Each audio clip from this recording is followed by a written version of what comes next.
What's up, I'm kidding. everybody? That like the moment we went live, you actually said that, so it's there, I it's know. real. Well, hello everybody. This is John Horry, independent game designer of Pathways to Adventure, on day 777 of our 100 days or 100 games in 100 days. 100 days and 100 games. That would be a lot harder. Um, but yes, so we're playing 100 games of Pathways to Adventure, a new tabletop RPG that aims to be a big one in the business. And we are here with my good friend Vigo, a familiar face if you've been watching, and a newcomer has approached. What is your name, newcomer? I am Betty Offwhite, Betty and Offwhite, I'm a a human bard. A human bard. I love it. Well, Betty is my mother, and she is wonderful. We played a one shot earlier, and she was very tactical, and we had a lot of fun with it. So I figured we'd reprise our roles and play in a different situation. So Vigo has got. I decided to add two NPC characters because my cousin McNeely might be joining us later. She's awesome. And if she does get to join us, she said she wanted to play a necromancer. So we're bringing back Tinker Skull, the little fey necromancer who is a little bit of a thief. And good old Abomination Bob, his trusted abomination. And we're bringing back another class favorite, uh, Umbrel. Umbrel's fun. He's a warrior. He's a little bit of a himbo and likes to respect women, but isn't really into women, if you catch my drift. So, let me get everybody's names visible.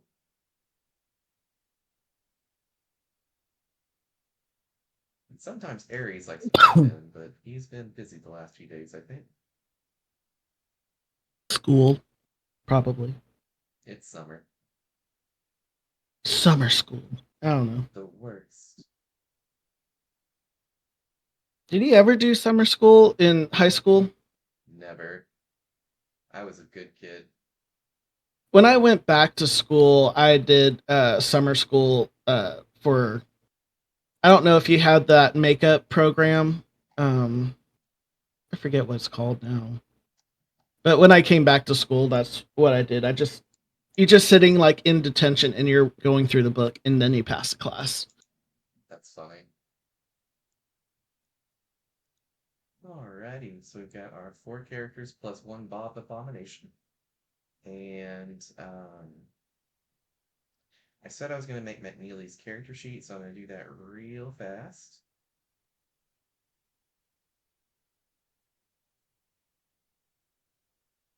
If you want to stream your, well, I can watch your stream. If you want to pull up the uh, character Character sheet, sheet? I'll watch.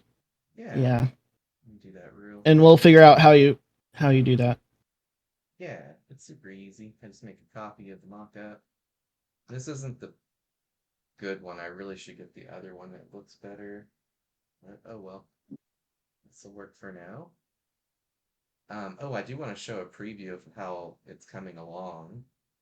In a second, I'll have to pull it up on Discord.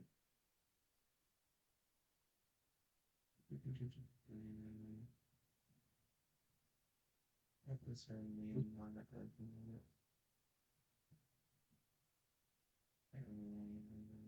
Yes. Yeah, look how pretty that is.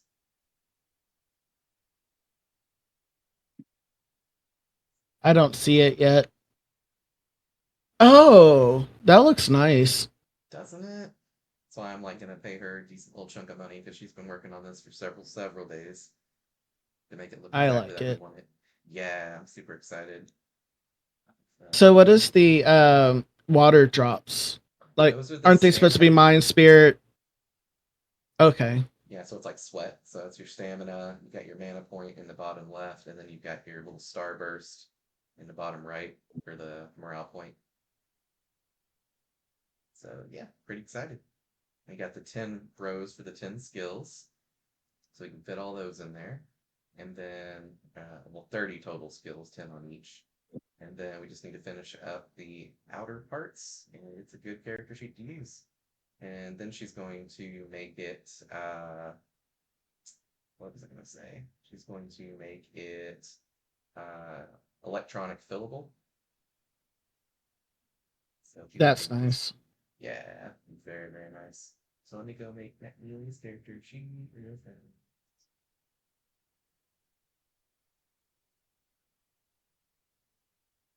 Means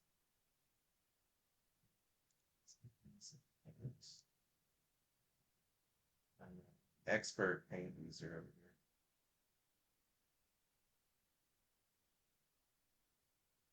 here. Okay.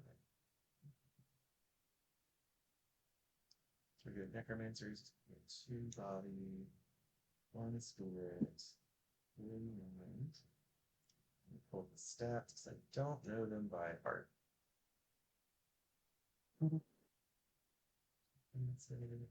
Wait, I just did this earlier, didn't I? Did I already do necromancer? Bard. No, I didn't. Okay. It's looking up something else for necromancer. That's what it is. Okay.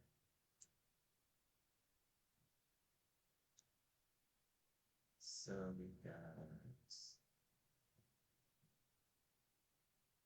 five ones. Two, three, not many spells. Five resilience for a lot of enemy.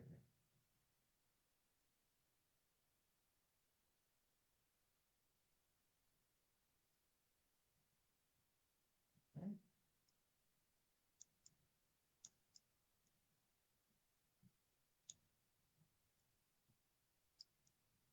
Zero recover, one resolve, one two,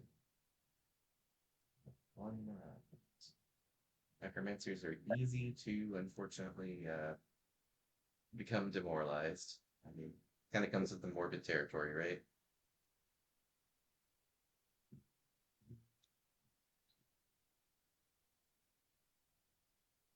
Okay. We resist. Resistance. Block it down. Sure. Is they give it one. That's 10 on the lowest side of things.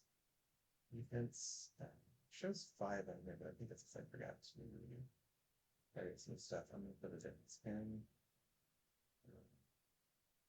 Let's do 8. It's supposed to be 8 defense. Fix that for later. Always finding new things I forget to place.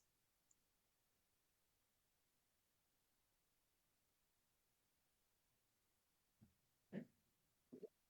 So I've got most of the sheet already filled out. The rest is just filling in a few numbers. So maneuver potency is 2 plus 3 is 5. And it's 4. 4. Um, Hey, Vigo, Uh huh. on the table that has like the health points, defense, movement, carrying capacity, all that kind of stuff. What is the Yeah. title? My title is cut off on that one. It should be attack. Either you have chance or spells, I think. it would be attack chance, probably. No, I Yeah. have that on a different page. Or is it Oh, the one with the big table on it? Yeah, Oh, that one's just playtest. Playtest level bar 1. chart. It's just talking about the chart. It's nothing fancy. so it's the play as bar chart. Yeah.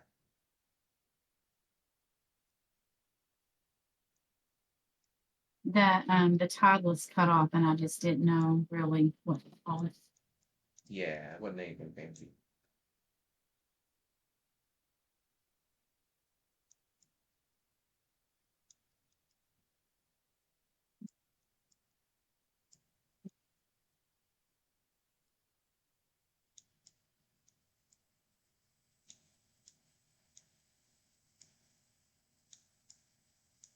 You like my penmanship on paint?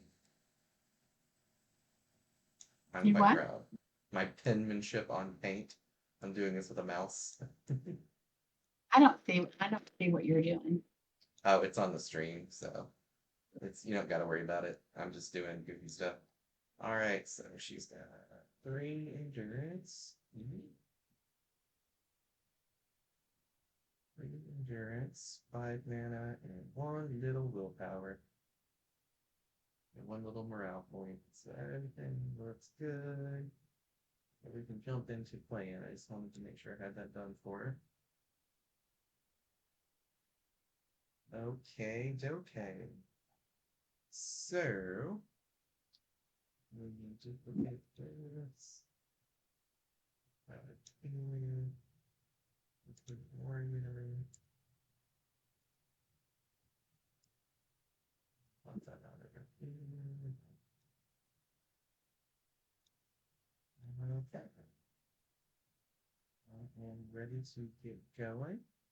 So put on some good background music. Vigo knows what I'm about to play.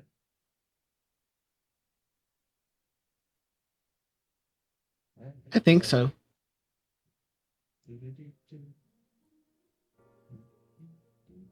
Oh yeah. All right, I guys. can't hear it on here. Um, it should kick on in just a minute. It's just really quiet. Let me turn it up just a little smidge. Oh, you might hear it on your stream, but not Oh, yeah, not on with Discord. us. Yeah, sorry. I thought you were listening to the screen. Sorry. Here, let me listen for a second. Just want to make sure it's not overpowering. So, Oh, and you also need to adjust the volume for us and you. You need to turn your volume up as high as you can get it. okay. Let me go figure out how to do that.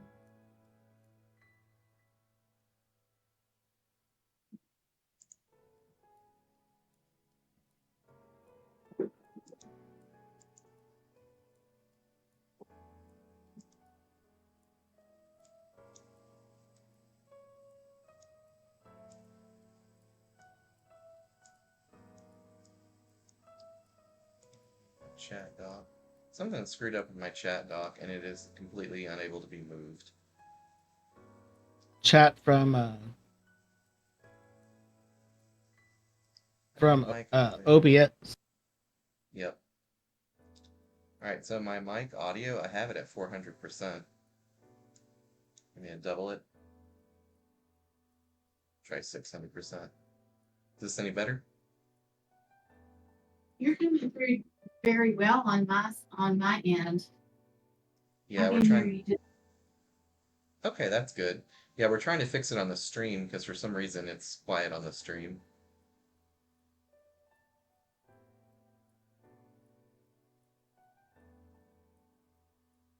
Do you need me to keep talking, V? Yeah. Do you have output instead of input for Uh, your voice turned up? no, it says advanced audio properties, volume percentage. I have it up to 600% for mic audio I aux.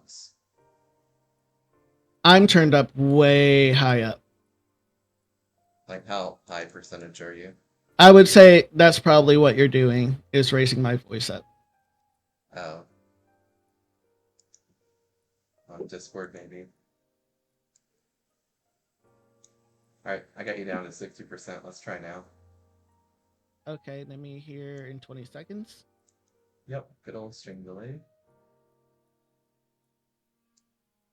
I think it sounds better now.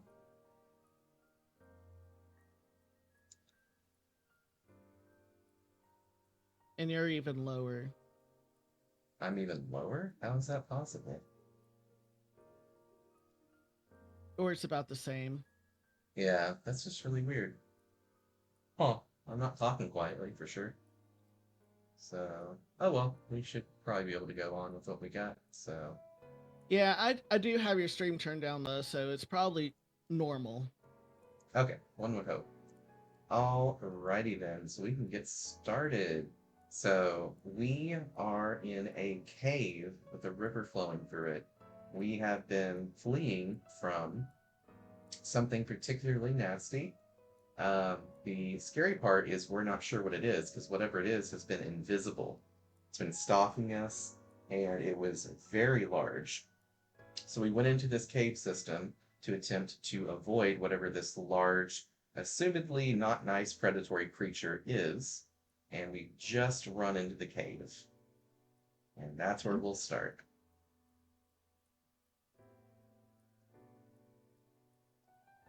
So, do we roll initiative right now since we know something's in the cave, or?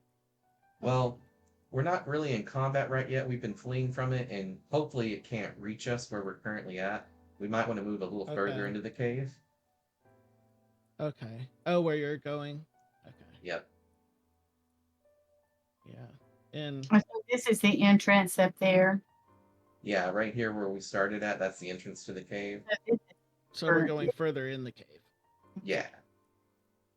And so Umbrel says, Oh no. now I don't know about you guys, but I can see pretty well in here, thanks to my, dark eyes. But you guys might need to strike up a torch. It's And getting darker. So who wants to be the torch holder? Tinker's I can like, see okay. fine. I'm a dwarf. Yep. Well, I'm a little old lady with weak eyes, so I'll hold the torch. Okay. Or Tinker can. He's got a free hand. Let's make Tinker do it. All right. So Okay. let me put some light on there. Not like he's ever gonna bop anything with his staff, anyways. All right. So he's got a little bit of light and kind of starts flying ahead a little bit for us. So the water is rushing by very quickly. And so which way do we go? We've got a little bit of a fork in the path. We can go up the north part or we can go down south. What are you guys thinking? So we're to get to this big bad. So I want to listen to see if I hear more movement on one area or the other. Okay, go ahead and make a perception roll. That's going to be a d6 plus your mind stat. Somebody not?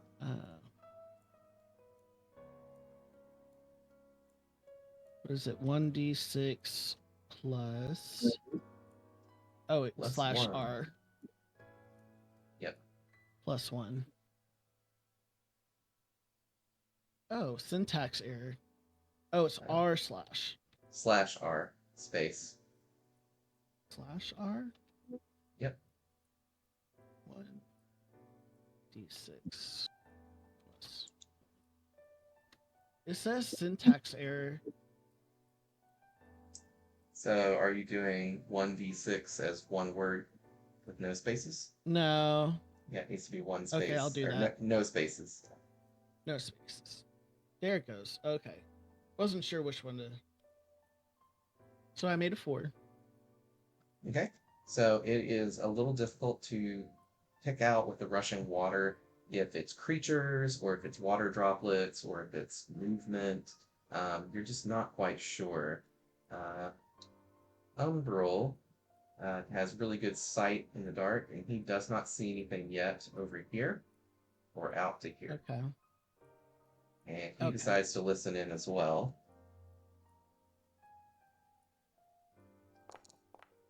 He rolled a 5, so he can tell that there might be something down here, but it's really inconclusive. And over here, he's not really hearing much at all. Okay. But the water does seem a little more turbulent over here. Right. So I think we'll continue south. That sounds like a good idea. Okay. Umbral says, well, seeing as I can see the best, I suppose I should take point. Unless you want to. So I take point. Yep. All right. We'll just fight for point. So Tinker says that they'll have Abomination Bob. Who's that, Steve? Yeah, Bob. They'll have him get behind Betty and just watch her and make sure everything's okay on the back end. Ready to move forward, Betty? I have no sense of direction, so I'm just following the crowd. That works. Okay. Did we go to a different map? No, it should still be the same map. You might need to press F5 to reload it.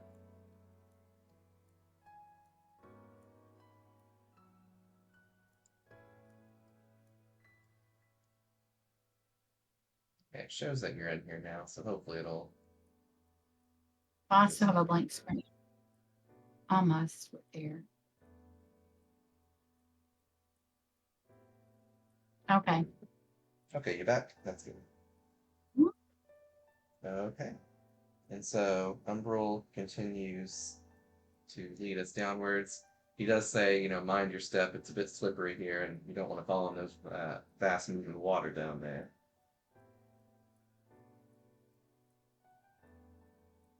Right. But he ends up going all the way down here and doesn't notice anything too crazy. So Tinker and Betty follow up from behind. I can see with my eyes Yes. the something ahead. Something over this way. So Yeah. Okay. And I whisper saying, "Hey, there they are," and point. Umbral says, I can't quite make them out. Are you sure there's something there? I'm trusting my gut. There's something there. If you say so, but I'm really concerned that I can't see whatever you're seeing. And Tinker gets a little closer, then hears this, and he backs the hell up. Kind of hides on Bob.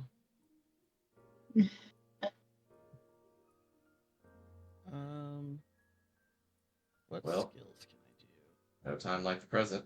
Here we go. He just rushes in. into the water. Into the enemies. It All right, dives all in the four. water. What dives in the water? Did he say he dives in the water? No, Oh, he dive just... in. Sorry. Sorry, he dove into combat. My bad. I see where the dives in got confusing. That's I was funny. a little confused. Understandably, that's funny. Okay, guys, let's roll initiative. We've definitely found bad guys at the same time that they found us. So neither side has the advantage or disadvantage on their roll. So we are going to roll 1d6, and then most of us should be adding 3 or 4. So I'll roll that a 6. Oh, you rolled for me. That's good. Oh, for Umbral, No, not you're for... fine. I didn't roll. Sorry. I keep thinking I'm Umbral. I know. It's too funny. So Betty got a 7. I got a 7 as well. So we're on a tag team. So, is it plus? Your what plus? Attunement score for you. So it's either a 3 or a 4. 3. So R1d6 plus 3. 3. And you can make that into a button. Ooh, nice roll. So you can turn that into a button if you want by left-clicking any of those squares down below. I know it'll give you flashbacks to EverQuest macros, but I promise it's easier. That was pretty funny. I'm sorry.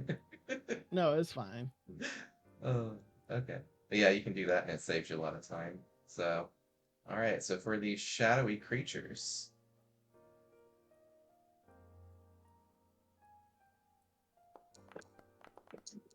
they rolled a 4, so they will be going last.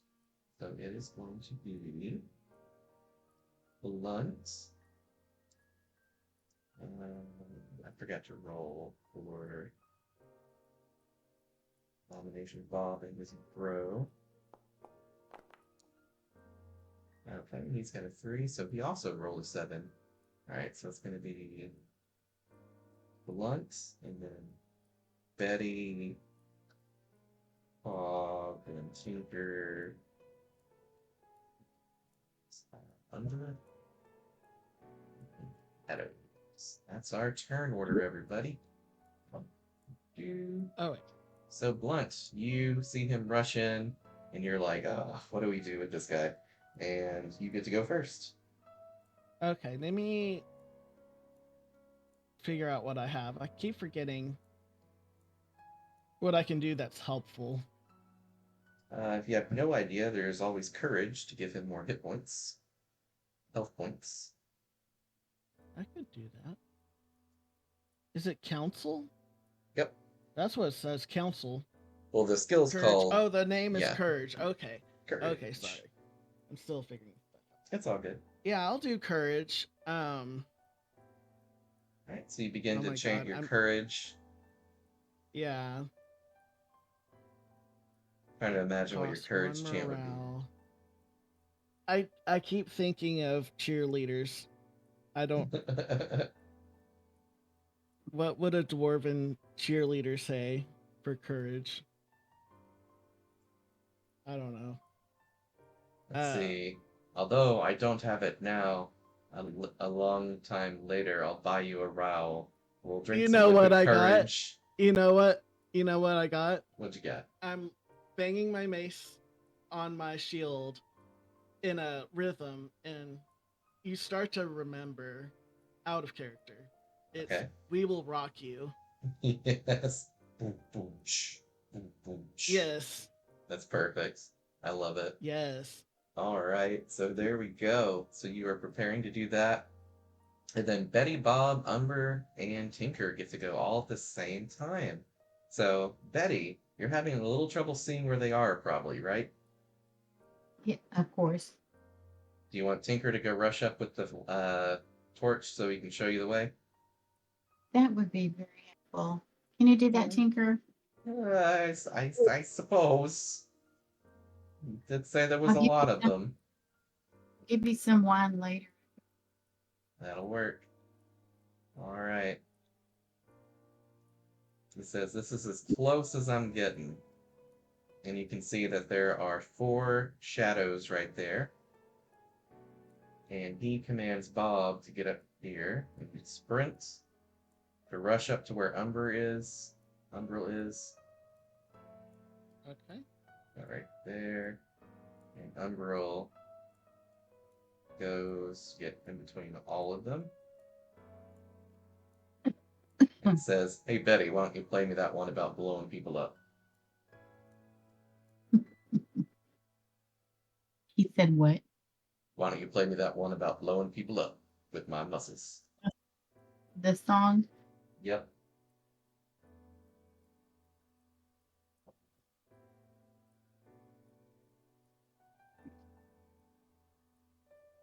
Do you remember which song it is?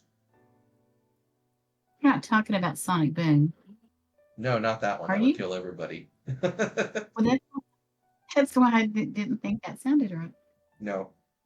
I should have said the one about making me strong. The song of I, Fighter's Ferocity. Remember the one that makes I do. fighters do double damage? Yeah, I don't sing yet. It should be in your Okay. skill chance. Yes, it is. Powerful skills. Um, so that I'll do the song of Otter's Ferocity. Don't ask me to make one up. I 'Cause I won't. I don't. won't. McNeely asked, she's like, oh my god, is your mom going to actually sing stuff? I'm like, I hope for all of our sakes, no. Hey, Haley, are you there? No, Yeah, I'm she's not. here. McNeely's not here Oh, yet. McNeely's not here. Oh. Yeah, she's going to pop I in. thought She's talking to a financial advisor right now. So, all right. So, I Tinker, thought I thought you said something about Matt Neely not wanting me to sing. I was gonna offer to sing a song just to her. aw. Well, when she gets here, you should. All Oh, right. no, I So he goes in to do his darndest to try to hit them all with his whirl of blades, with his blade storm. Both scimitars in his hands turned opposite direction, goes to whirl and strike everything as quickly as he can. So that's a +9. Ooh, yeah, that's a hit for sure. And these guys all die because they did Oh, not have that much health I relative would have to. been here. Sorry, I didn't move. It's all good. And so these guys are ethereal spirits. Why is he not learning? Game, why do you do this weird stuff? Huh. It says they don't have actors associated. Right, well, they are all dead. We murdered them in one very swift move. All right, and Tinker's like, I didn't even have to get Bob to do anything. But then you hear, with the commotion of all the noise we've made, especially with your wonderful song, um, a mixture of roaring and chirping coming from this direction over here. It's very audible and very loud and very much coming towards you. Let's make a mind Ooh, roll to see if we know what this thing might be, a knowledge check. So 1d6 plus your mind.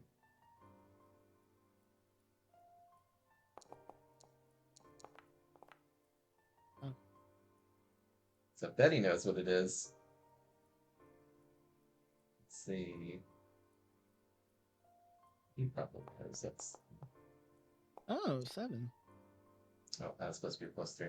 Okay, so a 7. Yeah. So Betty, Blunt, and Tinker all look at each other. Umber looks very confused, and the three of you all shout at the same time, Owl bears! owl bears. Owl Yep. bears. So you may not know what they are, Mom, but they are large bears but have features of owls, and they're absolutely terrifying and very hard to fight. And they are very much coming your direction. So with their big owls, like an eyes like an owl, can they see really well Oh, in the yeah, dark? absolutely. So he saw us coming. Yep. Hmm. Well, they heard you coming, Even so. it was my beautiful that gave us away. Yeah. And then my drum, my. Yeah, you're Yeah. drumming. Mm-hmm. All right, so I'm going to roll initiative for them. Luckily, your song is still going, so that's a very big plus for us. See, 1d6 plus 4, no, 5, so a very strong body. Ooh, they rolled a nat 1, though, so they are going last. And you guys know a bit about owlbears. You know they hate loud noises because it confuses them. Well, You I don't know know anything about bears. Now I'm saying your characters know a lot about owlbears. Okay, but I don't. Yeah, that's why I'm telling you Yeah. Oh, stuff. okay. So they hate loud noises like that you guys have been making. They're predatory creatures. They're not particularly intelligent creatures, but they are very ferocious. They have very strong bodies and they're large. So they take up 4 squares. And so thankfully, Abomination Bob's already over here ready to protect you guys. And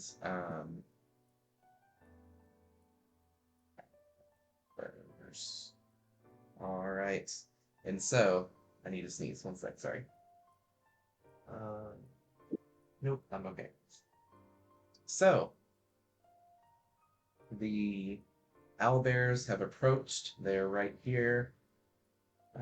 Abomination Bob and Umbrel take point, and Umbrel moves forwards.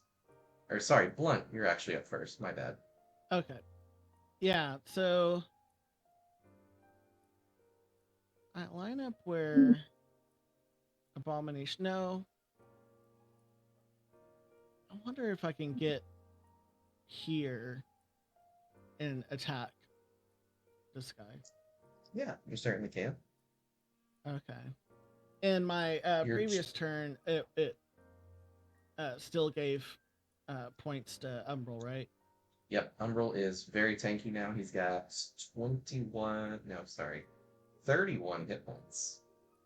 That's He okay. tanky boy now. Oh, I So, do see that you put another attack maneuver. I'll do yes, that. I'll do the precise strike. perfect. Okay. Bash him side of the head. All right. So, another thing you could do is you could start to do a chant and get a free attack action as part of that. Or if you want to attack Oh. twice, you could just do normal attack maneuvers. Either one's your options. Um. Can I? No, never mind. Sorry. Oh, I'll do the coward, the intimidation one. Okay. So you Does do that work on animals or? Yep, creatures. certainly does, and this thing is probably going to fail it. Let's see here. 6 plus. You say they only have a spirit bonus of +1. All right, they rolled a 6, but yours is, I think, higher than that. It would be 3 plus 3 is 6, so it just barely avoids getting challenged by you. Okay. Because your power should be 3 plus whatever your attunement is, which I think it is 3. Is that right? Yes. Okay, yeah, so it rolled exactly what it needed on the money to avoid it, but you do still have your 2 attack maneuvers Okay. if you have enough endurance for it. Yeah, I do. Let's see. I was going to do precise strike and actually I'll do leap strike and precise strike. And that's Okay. 2 stamina. Okay, so we're going to say that you jumped back from over here, spent 1 stamina to challenge them, and then 2 stamina to jump in and attack. Yes. Okay, do you have that much stamina? I'm just double checking. I have 3 stamina, I think.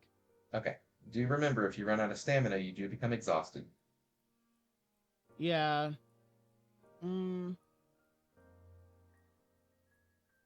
Everything's 1 stamina.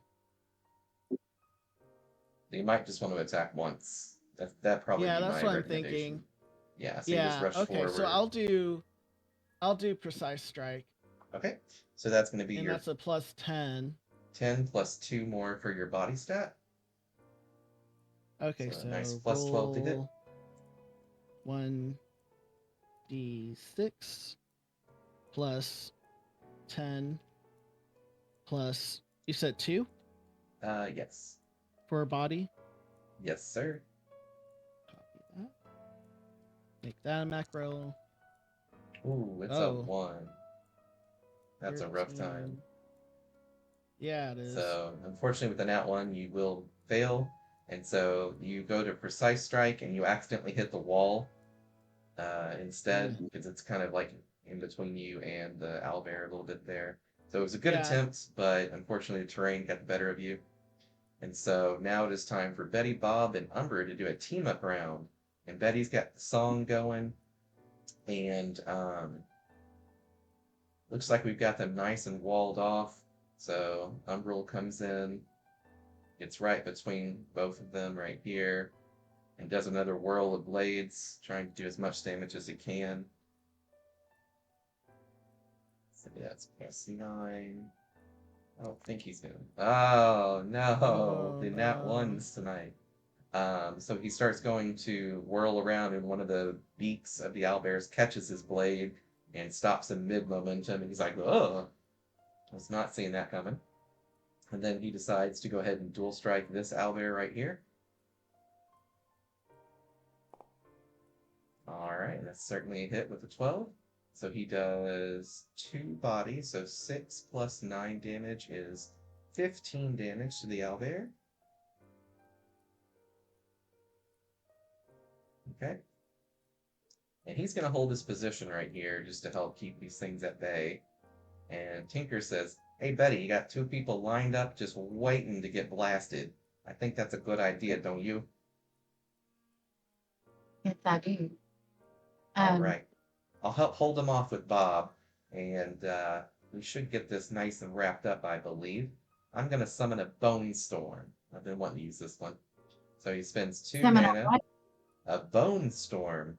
So right here in between the two, you see a whirl of tibias and ribs and other splintered bones start whirling and whirling and whirling and striking them. So let's see if he manages to hit. +8.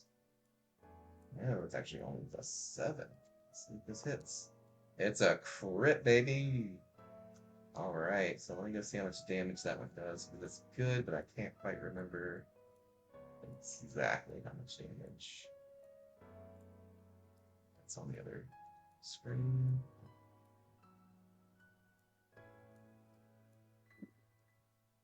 It should be here. Oh, yeah, there it is. Make this answer. Bone Storm. So it's 2 times the mind. So 6 plus 12 is 18. So wow, that's 36 damage from the first turn of it. So I'm Wow. gonna do that. What was that attack? Bone Storm. And It that's a does require necromancer spell. anybody can learn it, but it is one of Necromancer's starting spells. Yep. And Owlbear. That's awesome. Yeah, it's a fun one. So, um, 36, just like trap advantage. All right, so one of the owlbears is heavily bleeding now, the one that was dual striked earlier. So this one's starting to bleed out, and this one's still pretty healthy and hale, but still getting roughed up quite a bit by the storm. And we've definitely got them where we want them. We've got them pinned away from our squishies, and there's nothing to get our squishies from behind, so we're definitely in a good position. So Betty, are you charging up your sonic boom, it sounds like? Exactly. Wonderful.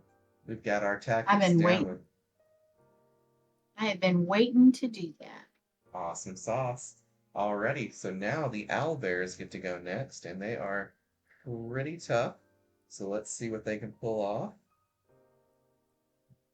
All right, one goes with a very precise beak strike on V, trying to mimic what you did to it earlier. So it is a 6 plus 10. And it has a very strong body, so it's plus 6. And it rolled a nat one. So Oh wow. precise. And it We're also, not wanting today. we really are. So chipping against the wall, trying to bite you. It fails to find purchase. And then it goes very angry for a big rear up and double claw swipe at you for an overpowering strike. Probably will not hit you, but we'll see. It's only a plus 6 to hit. And another nat one. This is just my luck today. This is great. All right, so this owlbear that's bleeding out heavily is just flailing around, not able to hit what he's trying to hit. The other one goes for the only target he can reach. And similarly, it tries the same maneuvers. It tries the real precise strike first. Oh my god! I've Maybe never we had need to refresh because that seems odd. 3 nat ones in a row. I need to go to Vegas. All No, right. no, no. It was what 4 because it was me and then the other Alba bear, right? Well, you weren't in a row with the rest of them, but yeah, it was a lot of Oh, okay. ones. Yeah. Yeah. Yeah. But then we had a crit right before that too, so it's kind of balancing out, I guess. And then there's the crit. And so Oh, okay. Umbral That works. just took a lot of Oh, damage, like a lot of damage. So that would be good thing I 15. added 10. You added 15. The problem is this thing did a overhand double paw swipe of doom on this guy. So that would be body stat times 2. So that's 6 from this guy because it's a big body creature. So that's 12 damage plus 15 is a lot. And then it's times 2. So he is at death's door. And in the process of Jeez. bleeding out from one mighty strike from this creature. But thankfully, they are also quite hurt too, and this is going to be a very fast combat. All right, we are now at the top of the round with our With cleric. me. Um can I really want to see, this is where me as a cleric, I'm so conflicted. Do I heal or do I try and kill everyone first or the enemies first? It's a But hard call because your heal does take a full round to go off is the main problem with it. So you gotta, it's hard to anticipate a crit. You can't really do that. so So, can I move him out of the way and then heal? um, I don't think so. Or the You do know that he's got well, at I least guess one health potion on him, so in an emergency, he can try to heal himself. And in the worst case, you could always revive him with courage again if you have to. So, so would heal heal's going to bring um him back up to full health for sure. So if yeah, you want to that's what start, I want to do. yeah, go ahead and start casting heal Yeah. then. That works. Okay. 2 times spirit plus 21. Yep. That's going to be 6 plus 21 is 27 healing. So it would almost heal him to full. If you blew one of your special charges, it would heal him to full. Um, I I need to could make do that. Yeah, I need to change it where the special charge casts heal for free. It's supposed to do that, but I don't think it's worded like that. So is that my devotion charge? Yes. Okay. Yeah, I'll do that. Okay, so you begin to chant your heal, and next turn, which you do go before him, so that's good at least. You'll get to do your heal, and so now it is Betty's, Can I Bob's, and Umber's turn, but you do get to make one free attack as part of your Mace's special ability. Okay, I'll do another precise strike. Okay.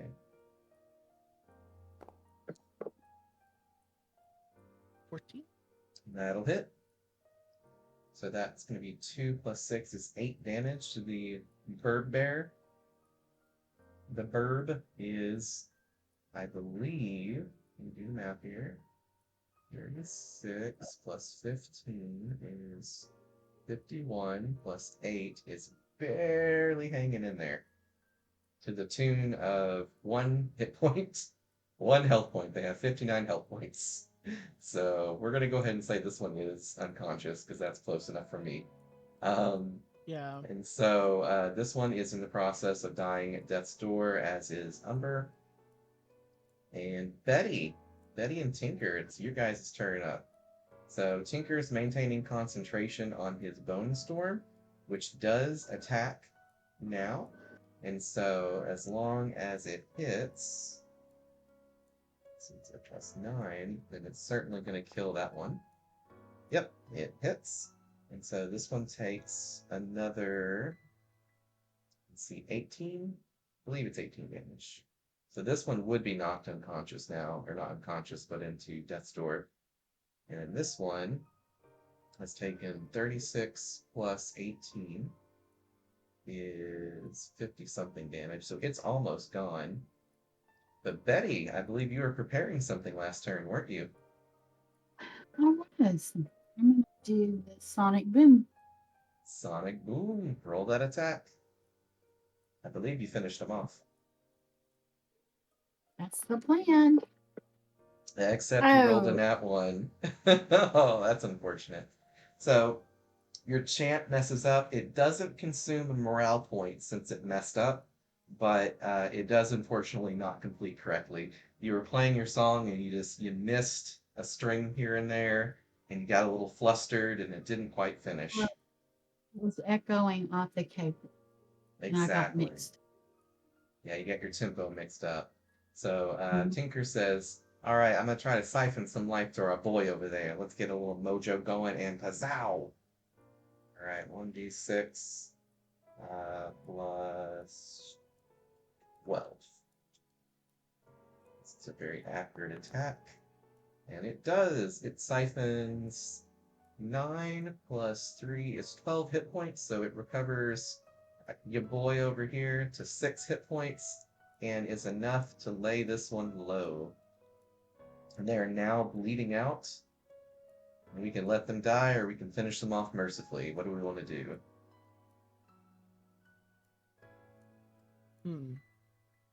Would the necromancer want them as pets? Do we want to have pets? I mean, owlbear mounts sound pretty dope, but I don't know how easy they're going to be to train. None of us are really Yeah, I don't specialists at think so. riding. No. Just the idea of a dwarf riding an owlbear seems funny. It kind of does. But So I no, think I for guess right we. now, Well, I oh, can't go on. decide. I'm still healing. Oh, yeah, your heal goes So, off now. Yeah. so is he unconscious? They're bleeding out and they don't look like they've got much of a fight left in them. We can leave them to their own devices and pass away, or we can finish them off mercifully. They could recover that 1 hit point if they get lucky, though. I'm I gonna I go say say ahead we and just finish them off. All right. I'm gonna roll their death save real quick. First one is a. Oh no, it recovers 1 health point. It's still That's got what I some was fight looking. left in it. And the other one passes away. Its mate dies. And so, in a rage and fury, it goes after our boy Umbral. And it does a fury of swipes at him.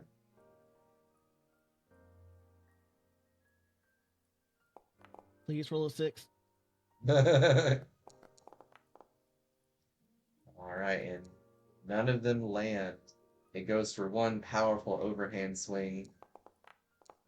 Ooh, almost a 6, and it misses as Umbral blocks it with his blades. He's blocking, blocking, blocking, deflecting, deflecting, deflecting. He does not want to go down again, because he's just got healed to full pretty much by your Yep. heal. And so it is top of the round. And its plus is 10 too, right? So he's full health from my previous. Plus 15, yeah. Yeah. Okay. Because the 6 hit points that he got from the life drain from whatchamacallit, from Tinker healed him up just enough that your heal topped him up to full. So good teamwork. Okay. I bash the one remain. Not bash. I just attack. Okay, precise strike probably. Yeah. All right, go for it. Let me.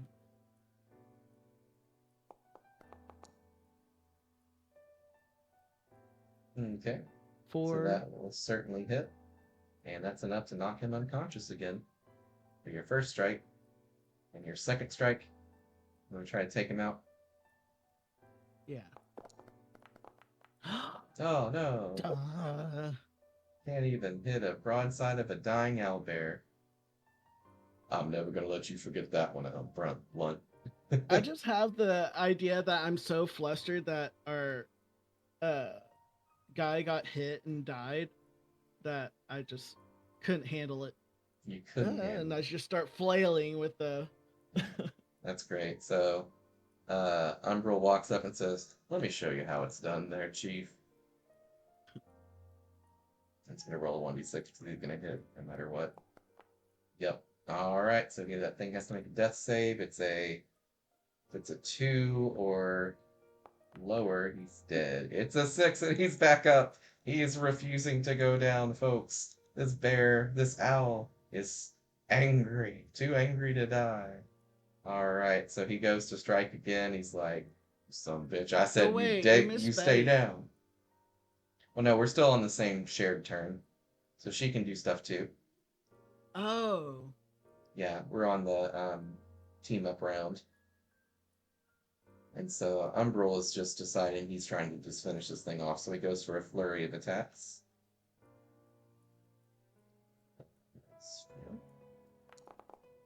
So that's a miss, actually. Another miss. And another miss. This owlbear is struggle bussing his way to survive. And you hear Tinker in the background say, "Oh, oh, Bob, get him, kill that steal that kill." And so he goes to do a flurry of attacks as well. That is a miss. That is a crit, and that's Crit. all he needed. And that is another hit. Now that he's on the ground dying. So this thing has to make another death save. And finally does, in fact, die. And no one important died. Yay! No.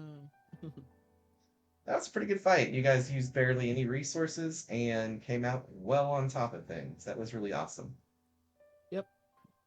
Cool thing. All right, so we are still in this cave system. We have some dead owlbears in front of us.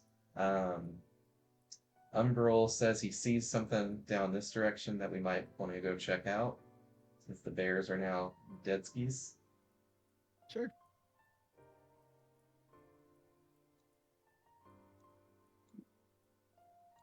You coming with Betty, or you want to stay up there? No, I'm coming. We're all over top of these nasty things. Ooh, owlbear guts. And you see the Ooh, zombies start eating part of them. nasty. Hey, don't want to let it go to waste, says Tinka. Oh, speaking of going to waste, I could use some zombies for us right now, it sounds like. Or Yeah, I skeletons. was What, like, I what, don't see anything. what do you guys want? Do you want skeletons or zombies? Or ghosts? Uh, I have a thing about undead, but not yet.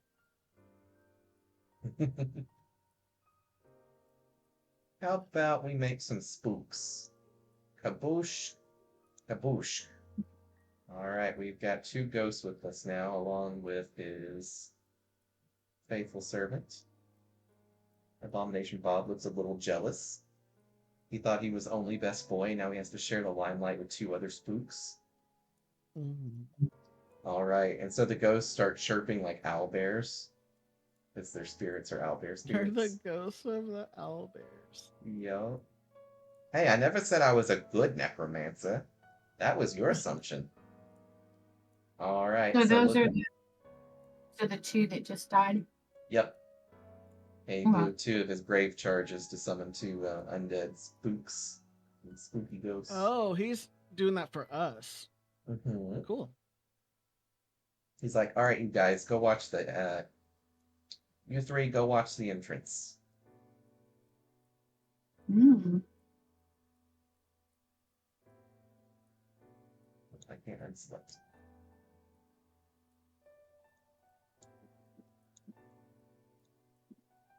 All right, so we've got protection in case something comes that way. All right, So ooh, looks like we got some cargo here.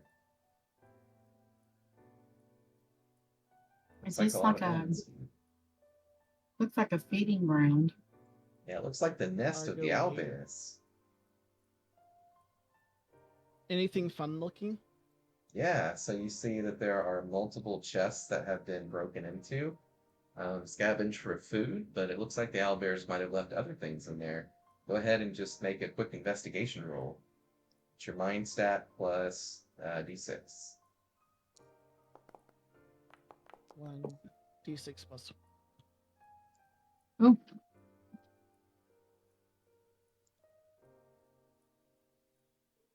For the skill rolls.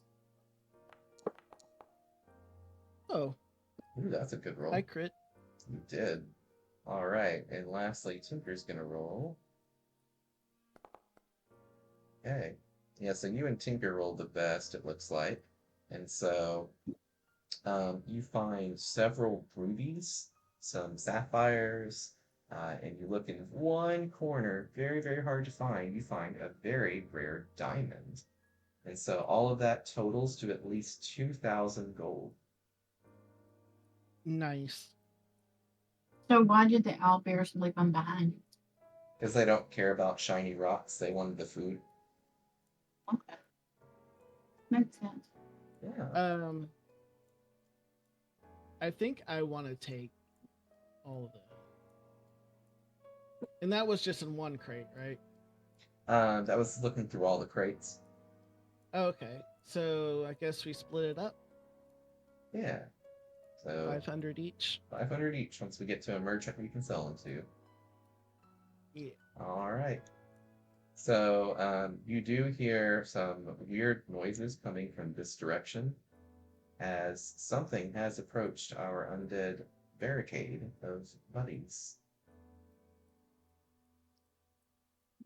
Stepping over corpses.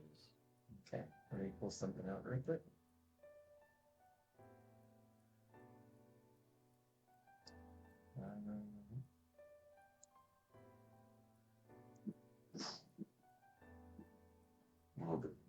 Oh my god. So this exceptionally large frog attempts to eat poor Bob. Bob, no! It'll taste horrible, I swear. Why did I make Bob out of bacon? I get so tickled every time you call him Bob. I know. Good old Bob. You know, no, you don't know why. I Because don't. Bill has a buffalo head on a real one on his wall, and his name is Bob. That's too funny. All Alright, so Froggy is going to go for a consume attack. One of its special features. Gonna get a nice flat +10, and oh, goodbye, Bob. Alright, Bob is now in Oh. belly No. of the frog. Oh, Should he come back out? perhaps. But we have to get rid of the frog first. And it jumps into the space of the ghosts, which are immaterial. I'm gonna go ahead and move it to the side a little bit just so I can click on it. Well, I have a plan. And so to V, it shoots out its tongue, trying to suck you in. Thankfully, it is close to you, which is a bad thing for it. Makes it less accurate. So a 9 does not beat your armor. You manage to block it with your shield, and it almost pulls your shield off, but you manage to like just shake it off. Yeah. And it is time to fight Giant Toad. As nature Are is we against you rolling, or- today. Yep, we're gonna roll initiative again. 7. So Big Toad Boy rolls. Oh, he go first. Uh-oh. This might be a deadly encounter for you guys. Alright. Tinker rolls. Oh, he's going last. And, Could I do counter bash? uh, Preventing yes. melee ability while in blocking state? Well, you're not in blocking state. You have to specifically be Oh. blocking. Let's I always see here. consider myself always blocking. Right? Always So- in the way. So got a 9. Giant Toad goes first, so it's Giant Toad. And then Betty, did you roll yet? Mm-mm. Nice roll, so that's an 8. So it's Giant Toad first, and then roll, then Blunt, and then very last is Bob and Derek. Okay. All right. I will say that we haven't recovered any morale points yet because it hasn't been long enough, and we weren't formally Right. resting. But mana should be fully recovered. So Tinker is like, Bob, no, this is not time for an impromptu colonoscopy. Betty's not in the lineup. Oh, what was your roll again? 4. You were gonna go after Blunt, but before Bob. Okay. Or no, yours was a total of an 8. You're on the same turn as Blunt, I think. Okay. And again, you can always lower your initiative to team up with people, which I think is what Umber's gonna do. He's gonna drop down to Betty and Blunt. Mm-hmm. And so Toad gets to go first, and he moves in close and tries to eat UV. Okay. So that's a 1d6 plus 10. Oh no. Oh. Oh my god. Oh no. This is starting to turn out like Konosuba, isn't it? Only we have no Aqua. Alright, so you've been eaten. Walks forwards again. It looks at a delicious looking Betty. And it goes to stick its tongue out at you. And unfortunately eats Betty. Oh. Can you do spells from inside? Yeah, you can see him inside. Let me move. Okay. 1 second. Alright.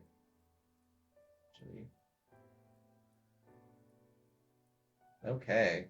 So yeah, that is the Toad's turn. And then Bob's it also in there. turns.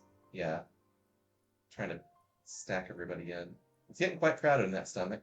And the Toad is quite pleased with its meal, so it starts to retreat. Oh no, I'm back. Clanging away. Yep. So now we have So a now- chase scene. And he's in the water. Yep, he is all the way over over here. He's trying to get to the water. All right, so it's Umbral, Blunt, and Betty. So Umbral's like, shit, shit, shit, shit, shit. So it's my turn. 3, yep, Well, 4, so 5, 6. Spends the stamina. 1, 2, 3, 4, 5, 6. Get back here, you overgrown, slimy little bastard. Give me my friends back. and it's All my right. turn. Yep, it's all three of our turns simultaneously. So I had a thought that I could do a tactical spell called Enthrall and put him into a magical stupor if somebody else can like find a way to open his mouth so we can crawl out. I do. That might be a good idea. The only problem is you have to be able to see him, and it is totally dark inside this froggy. We can still sense him. Yep. But Hmm? to make that effect work, you have to be able to see him because he has to be able to see it. Oh, we have a torch in there. Oh, good point. Well, no. You're inside of his body. The torch is out here with Tinker. Oh, It would be probably but pretty hard to light a torch with all that stomach acid sloshing around. Speaking of which, you take 5 points of acid damage while leaving his stomach. 5 health points of damage. you know, when Jonah was inside the well, you can still. This is a He frog. was They're in much the worse well than for a while whales. too, right? Yeah, he was. Wonder if he just ate part of the whale every day, just slowly but surely eating it alive. That's sort of weird, but It is. yeah. Well, he probably ate whatever fish that the whale I know hunted. fish in there. Joke's on him, Well, it was a blue whale and all he was getting was krill. Alright, so, um, So I think I have 8 health points. I think so. And so Umbral's like really pissed off at this thing, and he does challenge on it to try to get it to stop running away. So the Froggo has to try to make a saving throw. And it fails, so it is challenged, turns to face Umbral. And Umbral's like, yeah, that's right, you slimy bastard, come at me. And goes to dual strike it.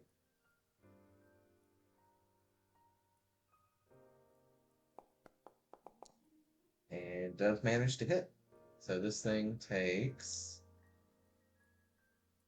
was it 6 plus 9, 15 damage.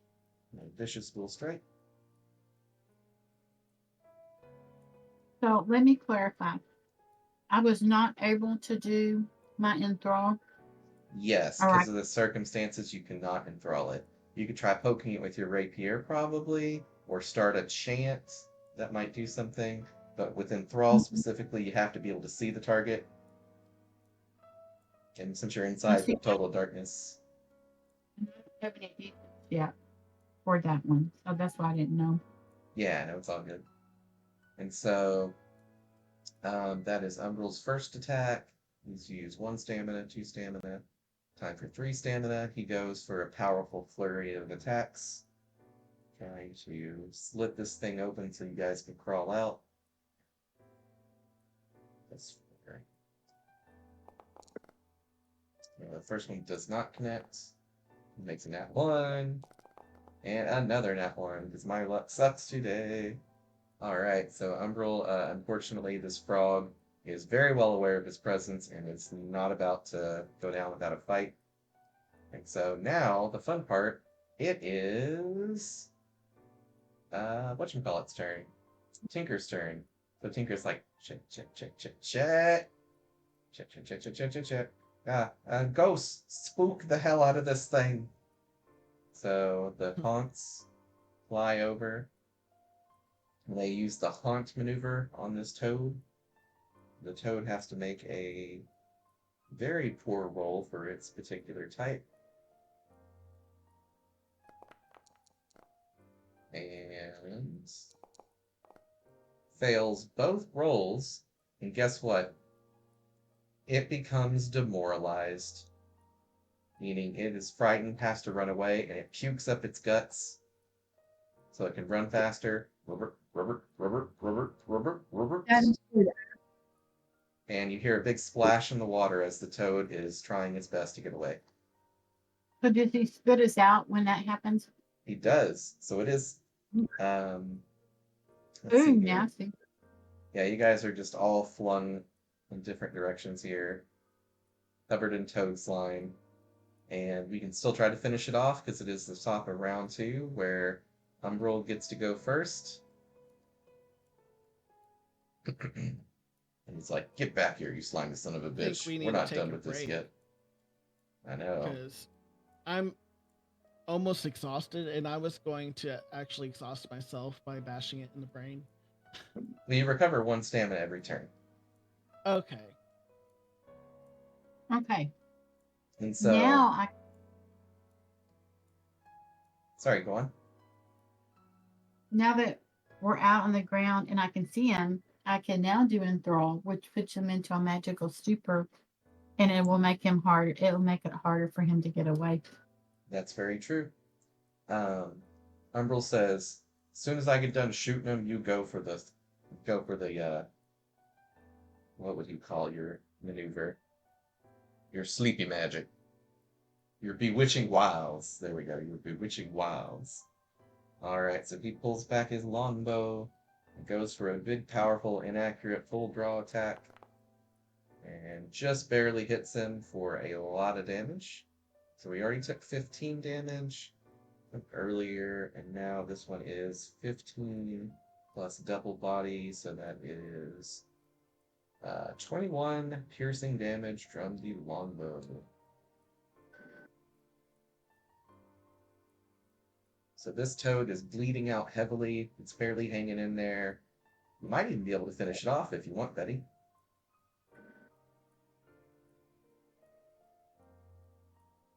Okay. You want to blow it up with your good old, not sonic boom, your power chord. Power cord. The one where it I does have your one harms. like fireball, previous fireball. No, it's the one where it does your harm spell instantly and with some bonus damage. Oh, okay. No, Yeah, it uses one of your I would class rather. charges. Yeah. Okay, cool. So, So, so I do my dice. yep, you roll your attack, and let's see if it hits. And that's enough to hit him. So you blast out a power cord from your heart. It echoes throughout the tunnels, and the next thing you know, this frog has its eardrums blown out and falls over and is in the process of dying. And so, awesome. I'm sorry for him. Yeah, but he did try to eat you, so. That's what I said. All right. And so, V, it's your turn. Anything you want to do Uh, to Sir Frog? I'm wake, getting out of there, and I'm covered in ick, and I'm like, oh no, my armor! And I'm just like desperately wiping the slime off of everything. And then, what was I thinking of doing? I'm gonna do a divine bolt. Okay. Uh, it's 1d6 plus 5.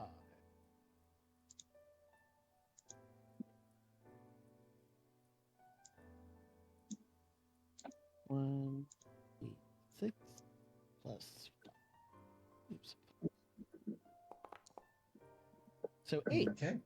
Yep, so on your next turn, it's going to fire. And so Abomination Bob is very pissed off. And Tinker's like, "Bob, you know what to do. Finish off that frog, you bastard." Kind of floats in a little closer.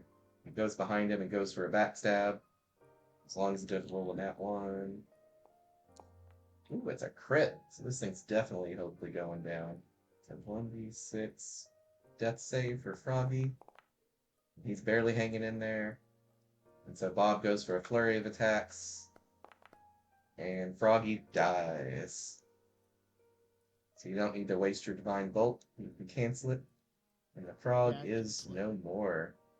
And nature has hated you guys recently, but it looks like you're finally on the outside of the cave.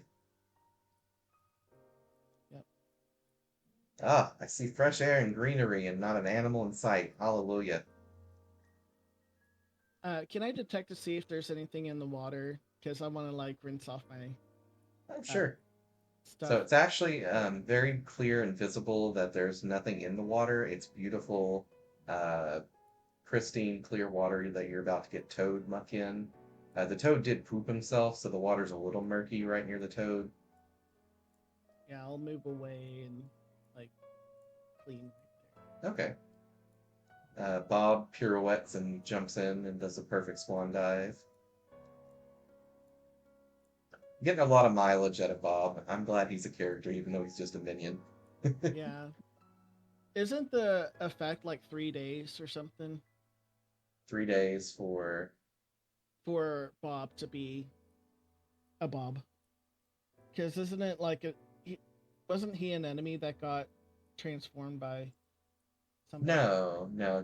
Bob is an abomination, which is the necromancer's personal pet. Yeah, that's what I was saying. Yeah, Oh, no, it doesn't take days to make him or anything. He's just it's always just there. he always has them. Okay. Yeah, he's always around. He's the Build-A-Buddy. So Tinker starts to fly over, and it's like, oh, Betty, you reek. You might join the boys. And she gingerly dips in her toes before she slides in. And starts to scrubbing. Oh, this feels so much better. You guys realize you're swimming around in frog shit, I hope you know. Well, that's why I'm like, okay, yeah. And As I dirty up even more, I'd like move to the other side. Is that yep. a cliff? No, the water starts to slow down and kind of becomes a Okay. babbling brook. Okay. Okay. So Okay, continuing better. on. Alrighty, so continuing on forward, we'll probably go take a small break here. You guys want to take a little Yeah, 10 let's minute take a break? break. Yeah, sounds good to me. Okay. We'll take a 10-minute break in game and out of game. And switch over to the transition scene, and we will be back in 10 minutes.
Oh,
crap.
Okay, I'm back.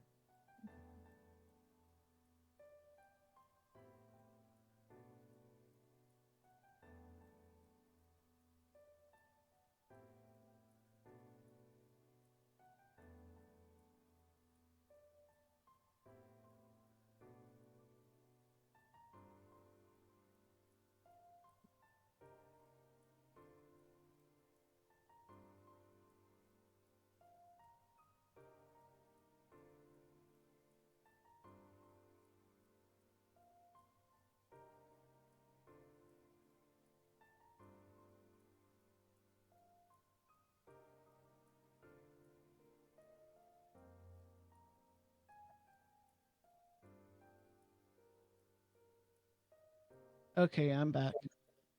Okay, I'm back too. Think mom's still busy. Oh, you're back? Well, Yeah. good timing for all of us. We're nothing if not punctual.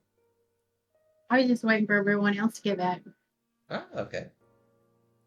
I had to use the little DM's room, so trying to see if we can get some people in here and chat and stuff. So one of the people I was talking with earlier wanted to check out the stream, so welcome if you've tuned in. If you say anything in chat, I'll let you notice it. So,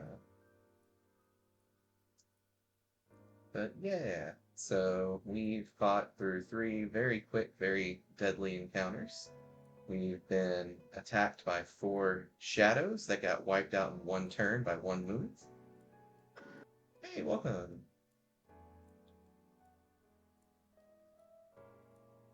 And so just to recap, we had, let's zoom him over so you can see. We came through a cave system. We started out up here, running from some invisible, large, very huge creature that was trying to eat us. We went to the cave for safety. We scoured our way down, and we found 4 shadows that ambushed us, but we got the drop on them too. And so our illustrious bard, Betty Offwhite, sung a song to empower our melee people to double their damage. And little Umbral over here, this absolute hunk of a man with 2 scimitars as a warrior, did an area effect slash and killed all of them in 1 blow. So it was a very, very quick encounter with what could have been quite deadly.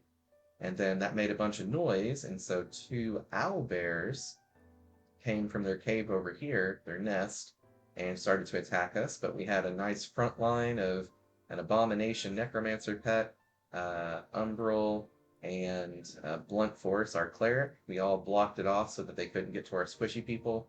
And we fought them without too much problems, except for Umbral got viciously attacked at one point and went down into death's door and was revived by getting healed by Blunt and a little bit from our necromancer who siphoned some life from one of the big birds, big bird bears, to uh, Umbral. And also, before that turn, he had summoned a very powerful bone storm that critically hit both of them for a lot of damage. And so a bunch of tibias and sharp bones were whirling around in a blade storm, a bone storm, excuse me. And we managed to beat both the owlbears, only to find, after looting the owlbears' crates that they had stolen from a caravan that had been through here at some point, we found a lot of jewels. And then the undeads that we had put over here to guard the entrance alerted us that something was coming up behind us, and it was a very large frog that got very lucky and managed to eat 3 people in 1 turn and started to run off with them because it was full. We chased it down, fought it a little bit, and the 2 ghosts that the necromancer had raised, the 2 ghosts right here, spooked and haunted the toad to lower its morale to 0, so it became frightened, spit everybody up, and started to run away. And we killed it as it ran away. And so pooped in the water, a little gross, but we managed to clean ourselves off from all the toad slime, just like from Konosuba, and managed to take a nice, well-deserved rest after all that frenetic action happening at once. And so, with that said, we are venturing forth into the next area, and I will do a scene change.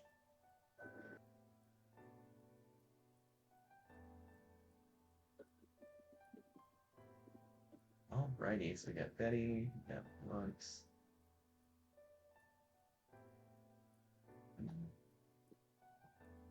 we got Tinker, Abomination Bob, and we've got. Let's see, we're playing. We got Alrighty, so we are in a much nicer, greener area now. Everything looks quite pristine. Um, and it looks to be, from where we can see, a little graveyard down here, a bridge, and a small town. Looks kind of quaint. So, what do you guys want to do?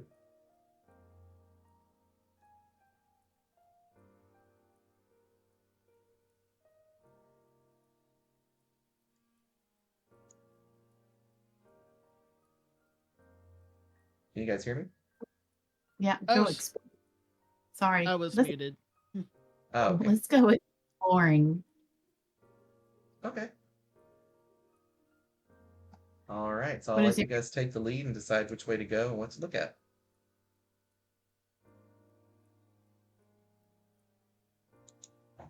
I'm gonna follow the river slash creek and see that there's a bridge and a little town. I'll just be like, let's see what this town's about. Sure. I hope they're friendly. Yeah. Oh, can I take a perception check to see if I see anyone in the town? Yeah, I can just go ahead and tell you you don't see anybody milling about. You don't see a single person. So we kind of come down the path as well. Tinker's riding on Bob, being lazy as he is wont to do. You see a very tasteful looking kind of garden over here, with hedges and marble Bob, looking entrances. And hey then, Bob, yeah, give it to me. oh, one second. Sorry about that. Thank, thank you. Much better. Rory. All right, didn't mean to. That's my bad. But yeah, so a tasteful marble uh, archways, and then a really interesting large pale white tree in the middle. Hmm. But Would yeah, I know if there's any magic or religious indication with this tree or sure. anything Go around ahead and really? roll a knowledge check. So your mind plus a roll, and roll it with advantage since Okay. you're trying to see if you remember anything about religious nature. Okay. Five. 2d6 plus 1.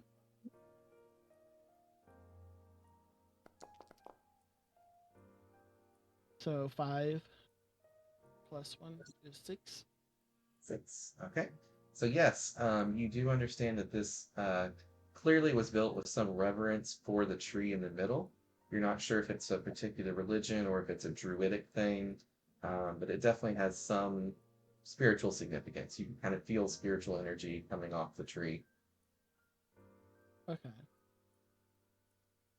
So I tell everyone I feel that there's some religious presence with that tree. You might want to leave this alone. Bob, Or that is not a Bob. scratching post. Bob. Bob. Roar. Bob, that's a So, special tree. Don't pee on it. Don't scratch it. It's special. so why? Where are the people? Yeah, that's what I'm That wondering. is the question. What happened to them? Where are they? It doesn't look like the town's burnt or attacked or anything. Oh, it just looks like they disappeared. Yeah, let's just see if we can find any clues. Yeah, so let's start investigating. So he jumps over to the bridge from the high rise after seeing no one, walks down. Bob and Tinker come this way and says, "Now, Bob, just for now, we're gonna have you go away. Don't worry. I promise I'll bring you back out. I know. Okay, okay. You don't want to go away. Okay, so go wait over there and don't touch that tree. All right. So Bob can chill back here to not scare the townsfolk. All right. So Tinker's over here and he's like, "Ooh, look at this stuff. Isn't it neat? Wouldn't it be cool if I peed in this well? No peeing. Oh, but I gotta go. Hold it in. Hold it in. Fine. Or pee in the river. Hey, wait. There's already This frog this guts well in there. this well smells funny." Takes a drink. He's like, They're, "This well tastes really funny, like they're really funny. You should Oh. try this well." in Uh, there. I'm usually more for a beer than something in the middle of the ground. You'd be I don't surprised trust it. about this one. This well's pretty. It's pretty good. I'm gonna drink some more, actually. He drinks another Is good it, swill. is Would I it with know what this is? Make a knowledge roll. Let's see if you guys know what this might be. Umble's like, What would well, knowledge bottoms be? up. Hey guys, you need to try this. What would or could it, knowledge be? Mind? Yep.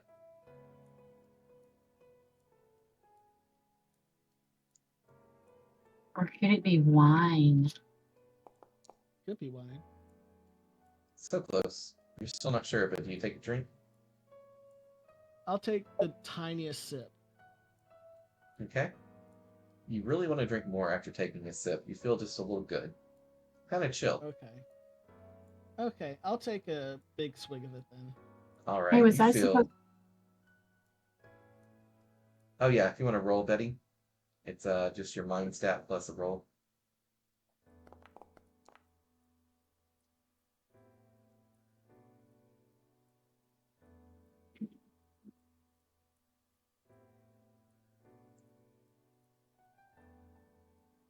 So you immediately identify the plants growing around it. These are, in fact, special wacky tobacco plants, and this entire well is covered with them down below, making the water extra potent for hallucinogenics.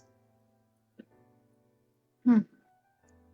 And you see a sign, and it says over here, "Welcome to Greenwell, the chillest town you'll ever find."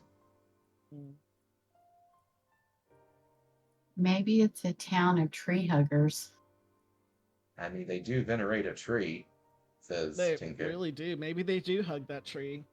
But yeah, all three of us are now very much hallucinating in the chillest vibed way. We are just really zoned out. And then the next thing you know, a gorilla pops out. But is it real or are we hallucinating? And it starts talking to us. Oh, by heavens, who are you? Well, Betty chose not to get into that well because somebody's got to have a good head on their shoulders. And so even Betty's hearing a talking gorilla who comes up So, closer. so he's not a hallucination.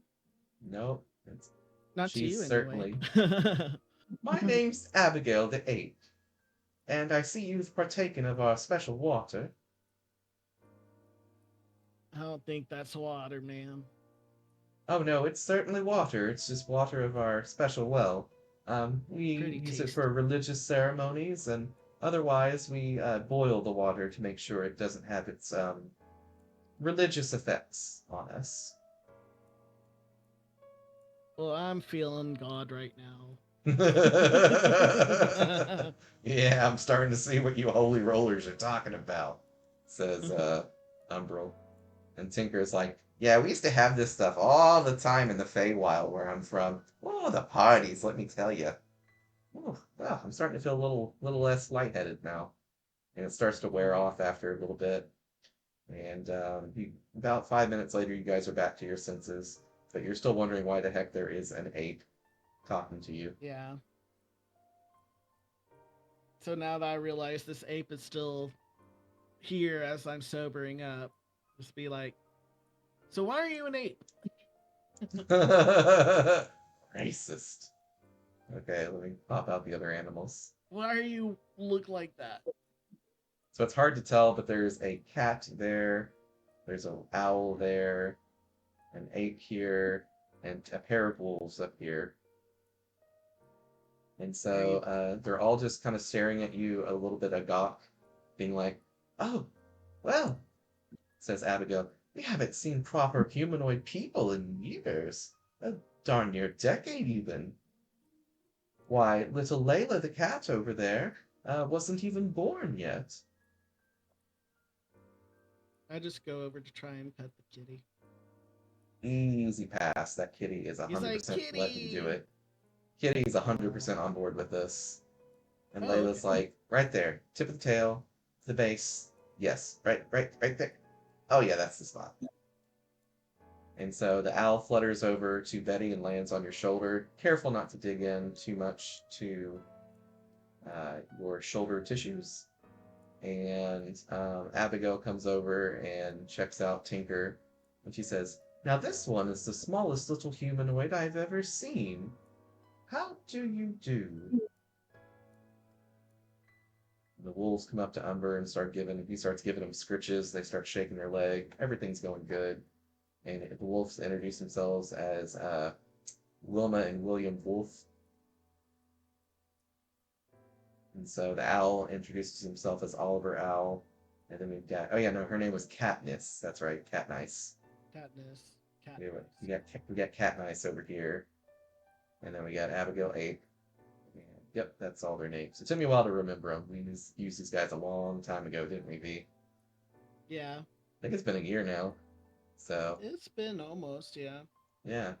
So, they explained that their town used to be bustling with people, and one time a great wall of fire rushed over the land and took out all the people that lived here, but spared the animals who um, were previously awakened to sentience by a druid that used to be the head druid of the entire town. The druid sacrificed herself to save the town from a disease that was wiping out the population, and she grew into the tree that you guys saw earlier. Yes, her name was Diana, and we worship her still to this day. We venerate her for her sacrifice, and without her, we wouldn't be here today. But we do miss the people that were once here. We moved in after they left and have been maintaining the place as best we can for about 10 years now. So where did they move to? They all died. Oh, Yes, well, a that's not wall of quite moving. fire. Moving to heaven, I see. Yes. Okay. And so, Or their version of heaven, anyway. Tinka says, "Oh, well, what's this graveyard doing over here then? I might be able to find a good little something something here, if you know what I mean. Um, well, you guys clearly aren't using it. Do you mind if I have a little look-see at the graveyard?" And they all turn at him and start growling, snarling, and like making noises at him. It's like, okay, okay, I get it. Leave the graveyard alone, sheesh, okay. And so they offer to hold a feast for you guys if you wish to stay overnight and get some rest Sure. after a much beleaguered journey.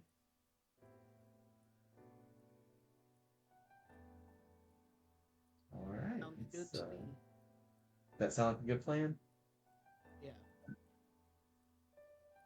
Okay, so suddenly it becomes nighttime as the thing darkens.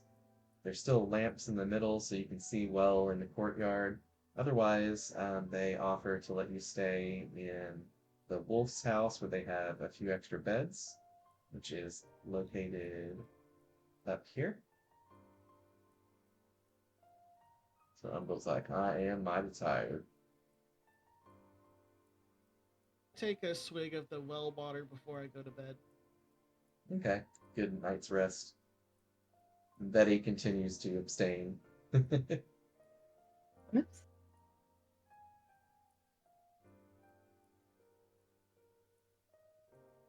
Okay, Tinker Just like floats stick in. to a corner. He's like, "Oh, I need to go fetch Bob. Let me go make sure Bob's doing okay. Yeah, yeah, Bob. Let me go check on Bob." You just want to go get some more of that well. I know what you're doing. Oh, yeah, yeah, the well. Yeah, that too, that too. Yeah. I'll just be going. Yeah, Bob's just an ex.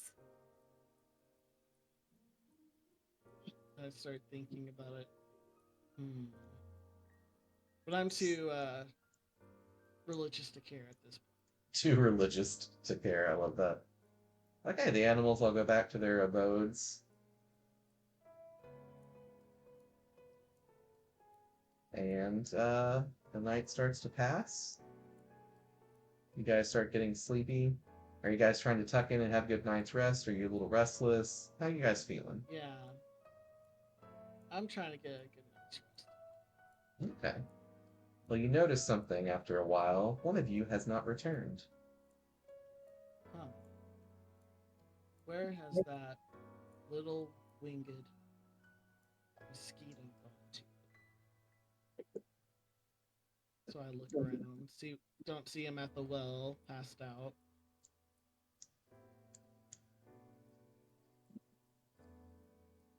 Walking over.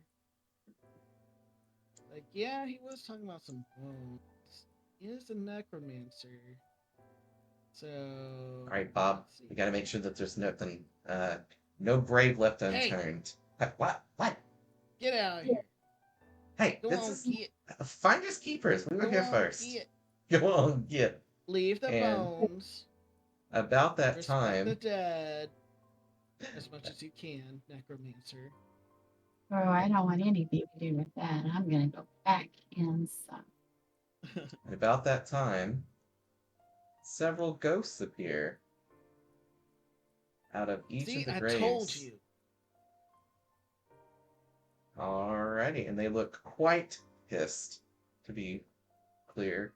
And so we're going to go ahead and start combat with the ones that are outside. You certainly don't have to come and join the combat. It may not be something you guys even notice, but we are going to roll for the spooky ghosts. Me. Oh, I forgot to mention, we are now level 2, everybody. So Oh, on your character sheets, you don't have to do it right this moment, but you get your level 2 features, which will be really important for V for this particular situation. Um, right. but on top of that, you get to put 2 attribute points into your attributes, which those are the smaller circles outside of the big 3 circles on your character sheet. And so they really change quite a bit on your character. If you want more morale points, you would put points into resolve, for example, and you get 2 points. Okay. And when you level up again, you can change them around. So if you end up not liking them, you can move them later. But if you're not sure, Take I can make recommendations. take a look at the cleric thing, because I think level 2 attacks are gone. I don't know what happened, but it just goes from the regular ones to level 3. Oh, because there's no level 2 attacks. The level 3 is there for your pet that you get at level 3. Okay, I don't see any level 2 anything. Okay. So your level 2 stuff will be at the top under um, the list that has all your features. Let me Oh, pull. okay, I see. Yeah, and you get some really good stuff at level 2. You want to read it out so we know what it does? Okay, my second level thing is Sanctify. Quote, I'm vigilant against the undead or fiends. They are legion, but they dare not approach me, for they know to fear the divine. And you can do turn evil, recite chant action, expend a devotion charge, or one morale to cause undead and fiends within 6 range to make an endure roll, or be frightened and immobilized for 6 rounds. Luminous Blessing, recite chant action, expend a devotion charge, or one morale to blind creatures of your choice within 3 range. Yep. So you get 2 options now to spend your charges for. Yeah. So the turn evil, I don't understand that quite. Like, am I trying to make the fiends evil No, turn evil or the means to undead? turn them away, like to I make would them turn and I run. would title it turn away from evil. Well, it's a common like cleric phrase, like in the history of like people making clerics. It's called like turn undead or turn evil. So it's one of those more like an homage to like a very common thing that clerics do. But since it's not Okay. just undead, it's on fiends and undead, it's turn evil instead of turn undead. Okay. It's just the turn part like confuses me that you're turning into evil. Yeah, But yeah. yeah, I'll do that if that's my turn. Okay. So you spend do you spend one of your class charges or a morale point? Um, my class charge, do I get that back after a rest? A day. At the end of the day. A day. Okay, so I already expended one. Yeah. And it's not How many quite do been I the end of have? the day yet, so you haven't got it back yet. So Yeah. we are at the end of the day though, if that helps you make choices. So Yeah.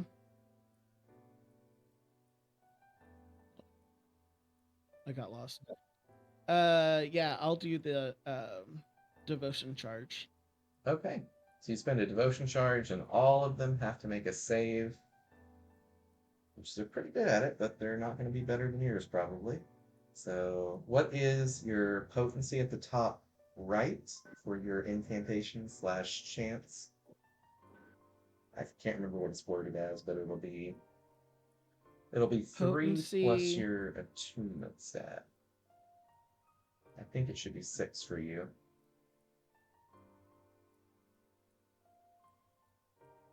Spell potency is 0. Okay, the one below that. Spell resist is 1.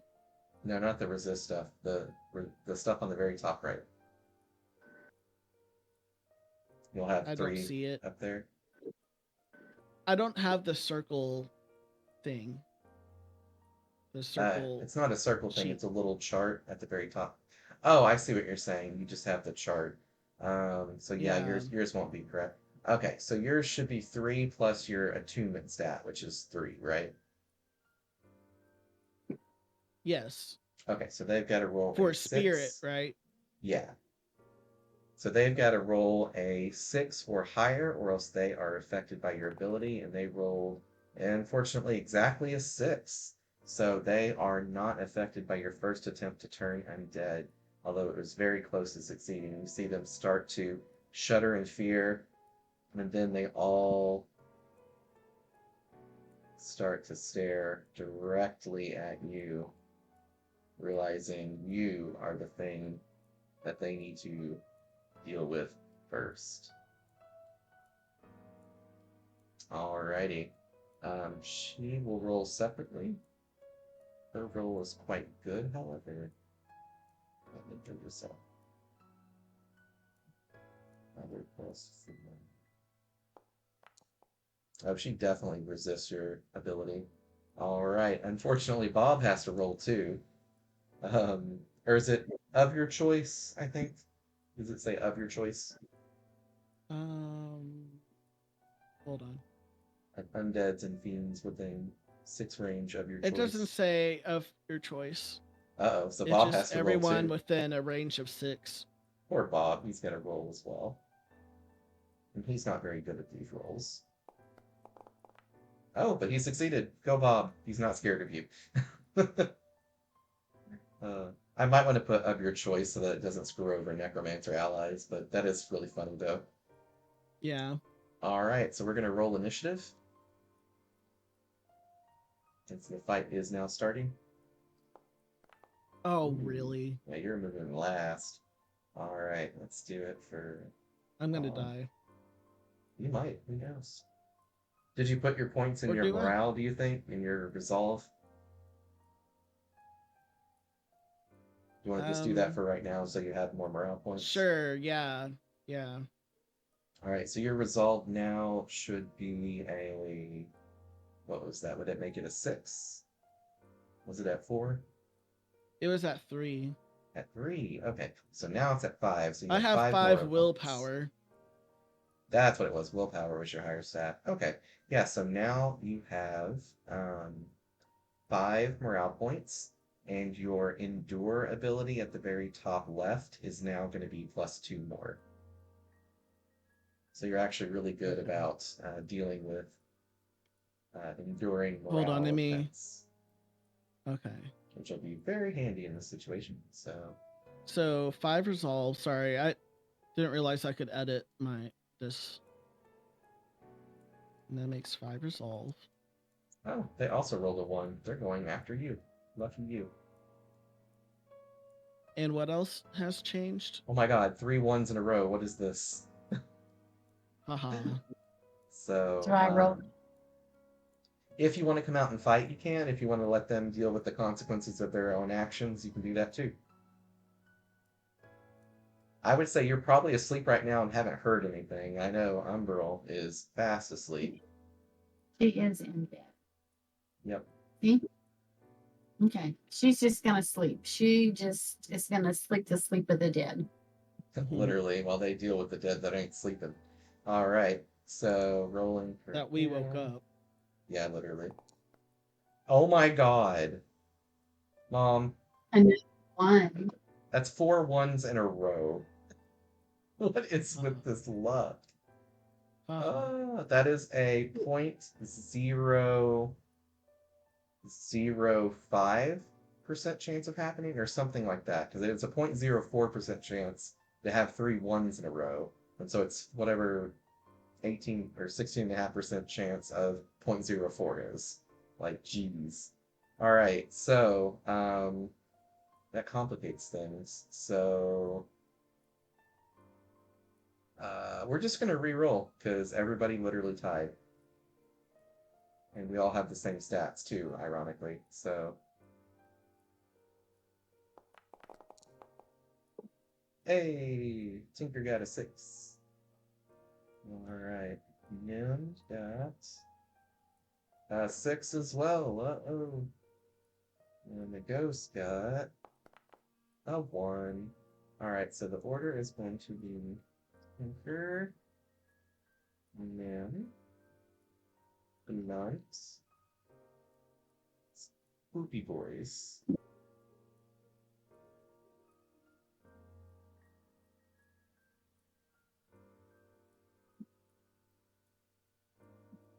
Okay. Alrighty. I don't know why I put ghost at the top. That was incorrect. But oh, the ghost was the one that said it because I was the one I had targeted. Oops. Okay.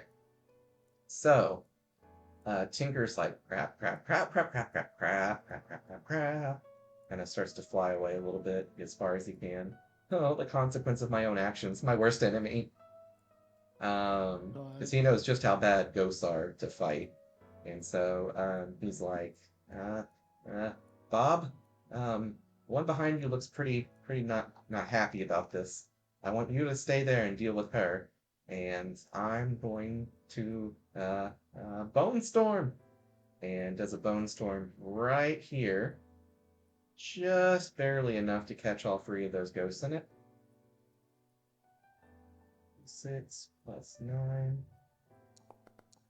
Ooh, that's a good roll. Okay, so it does hit all 3 of the ghosts. And that's going to do. Forget the damage on that one. It is 6 plus 12, so 18 damage to them.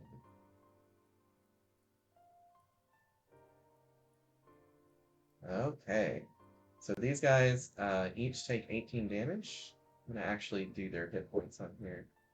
Minus 18.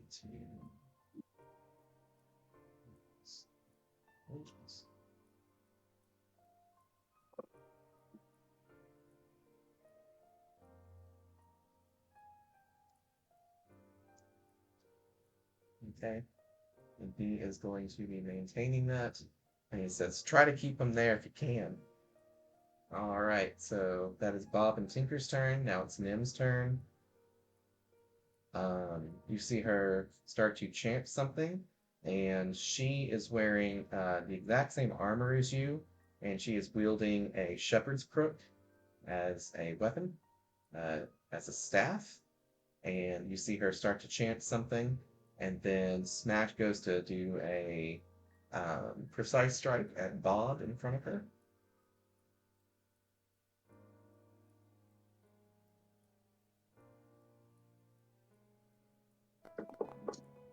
And definitely hits Bob for 8 points of damage. So Bob's hanging in there, but he's heavily injured.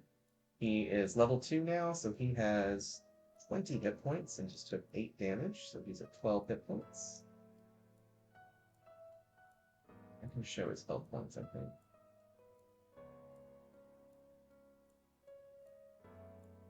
There we go. Yep, so that's where we're currently at. And so, Blunt, you are up next.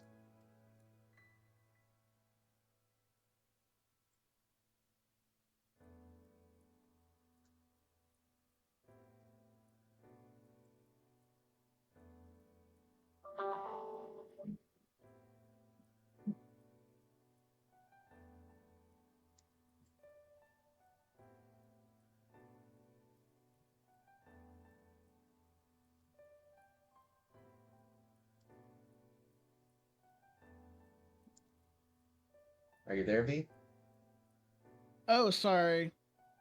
It's all good. I, I'm here. What was I So, supposed to do? so to recap, Or is it my turn? it's your Okay. turn. To recap, there is a bone storm that is not there. Going about like that, but like one more down, like right there. And that's what hit all of those guys. There is Bob right here who just got hit by her. And so she hit him. She started a chant and then whacked him with the staff. Oh, actually, she couldn't have done that. No, she whacks him with the staff and then goes for a quick flurry attack with the staff. 6 plus 2. That's enough to not quite hit Bob. I underestimated his tankiness. But then she does hit him. So 6 damage. 5 damage plus that is 10. So Bob is down to 2 hit points after a flurry of attacks from this apparently zombified cleric-looking individual. And that is Nim's turn. Blunt, you are now up. Bob's looking pretty rough. Bob is looking pretty rough.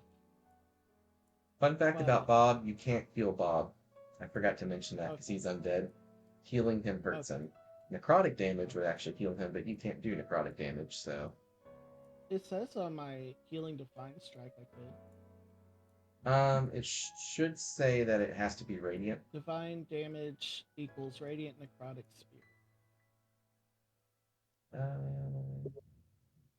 Are you... You might not be using my updated sheet. I'm playing whatever was... Is it the playtest player? Yeah. Okay. Well, it should have been updated to radiant. I don't know why it's not. But yeah, that's one of the cleric rules. Well, let me refresh. I'll go fix that real quick. Oh no, I'm seeing stuff.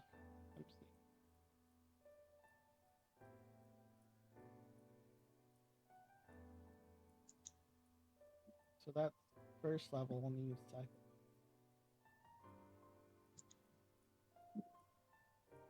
Someone thought the well water was a little funny in the tree hugger comment.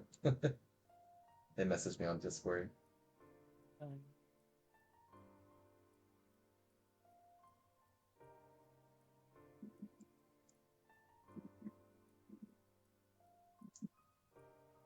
But yeah, I was gonna go fix that real quick.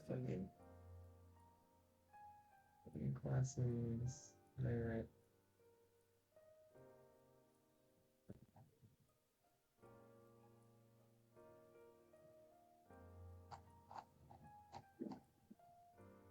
Radiant, radiant, radiant, radiant. Yep, that was the one I forgot to fix.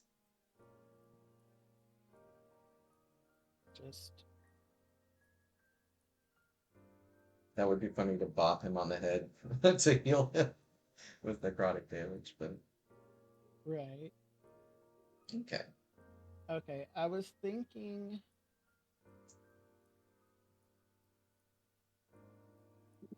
Guiding Divine Strike. Did my previous chant... that's already done, right? Yeah, so you could try to do it again if you want.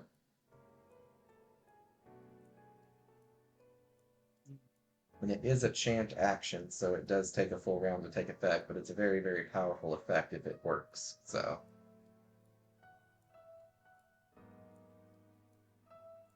Which one was I? Oh, sorry. Yeah, I was gonna do the sanctify. Yep. Yeah, Okay. let's do that again. All right. And so, at least I think it takes a round to take it back. Let me read what I wrote to make sure that it does that. Recite chant action, expend a devotion charge, cause undead beings. No, it works instantly. I'm gonna explain Okay. that on there.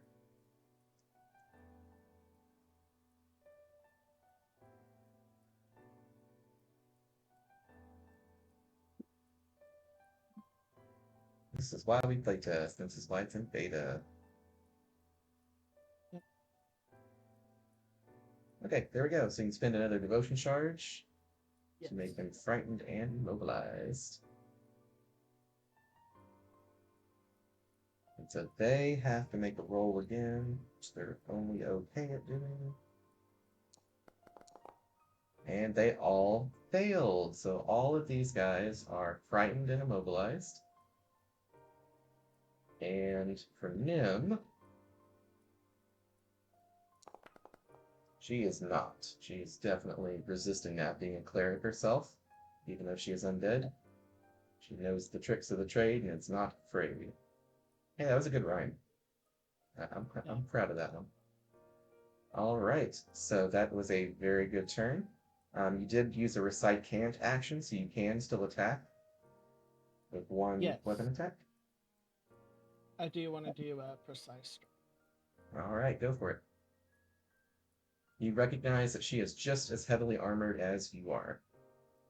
Oh, then I do helm splitter. Ooh, even better. All right. So Plus she has 5. she has what is effectively 10 armor on, so you're going to take 10 off of her defense of 18. So she's down to 8 defense. Is it 1d6 plus Plus 5 plus your body plus stat 5? of 2. So plus 7. So you got a pretty good chance of hitting her. 1d6 plus 5 plus, you said 2? Yep. Okay. Also, your mace does have a special property. Let me pull that up for you because I don't think we talked about that before. Oh. I want to say it ignores armor naturally anyways. Where did I put that? Here it goes.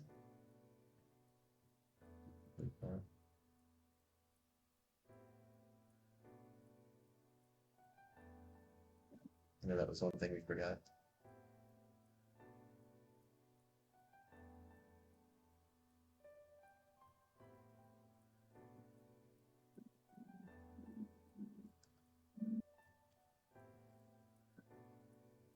That was a good question, though, from Deadbolt. He said, if Bob dies, is he permanently dead?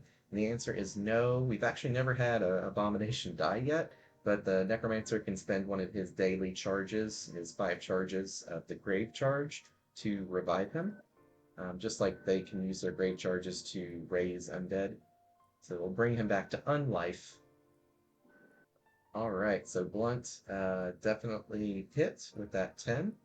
So you get to definitely do that damage of quite a bit. I think it's 9 plus your body stat, so 11. Okay, let me see. 9 3d6 weapon damage, so that's 9. Ignores armor, requires 2 hand wield. Yep, so you two-hand your weapon and then bash like crazy. And she takes a bit of damage. Okay. Um, And it's 2 stamina. oh, that's what it was. Okay, so this is actually really important for you.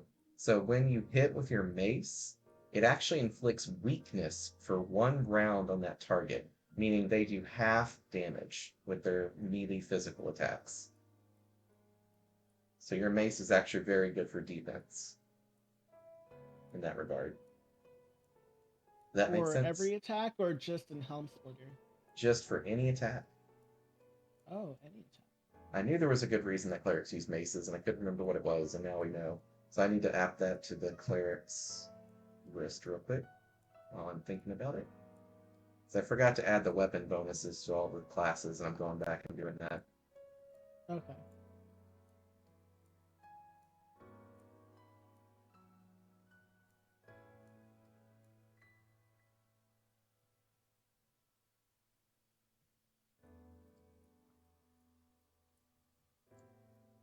Okay, so that's what it does for those.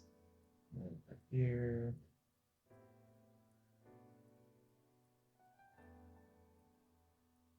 Perfect. Okay, make that a little bigger. All right, does that look easy to read? Let me see. I think I have to refresh every time you do it. That's weird. I just do it just automatically. Where did he make the changes? Down in the attack abilities. Abilities. Yeah, we have like your attack chance and your attack maneuvers. I just highlighted it. Down where Oh, all your okay. attacks are and stuff. Okay, yeah. Yeah. Okay, cool. Okay. Nice. Alrighty then. So 9 damage. And she is weakened, so she does less physical damage. Awesome sausage. Okay, moving right along. Yeah, you're going to be really fun. So I do have to pause the game for a second just to tell you about one of our people in chat. They're going to play eventually with us, and they want to play a Morphling chain mimic. So a mimic is a class I haven't finished yet, but they're able to mimic their allies' abilities and those of the enemies that they fight, and they can learn abilities from enemies. Like that toad earlier knew how to swallow people, so the mimic class could actually learn how to swallow people like that toad did, Oh, and other cool, weird things like that. And so, morphlings, I'm kind of changing how they work. They're basically like humanoid blob people that can take the shape of humanoids, but their body's very fluid and can morph into different shape sizes and stuff for their needs. So, basically, like a character from a show called That One Time I Got Turned Into a Slime. Longest never title watched it. ever. It's a funny show. You would like it, I think. Yeah, it's an anime. So back to the game. Sorry for the delay. All right. So with that said, it is Tinker and Bob's turn, I believe. No, Blunt just went, so then it's Spooky Boys.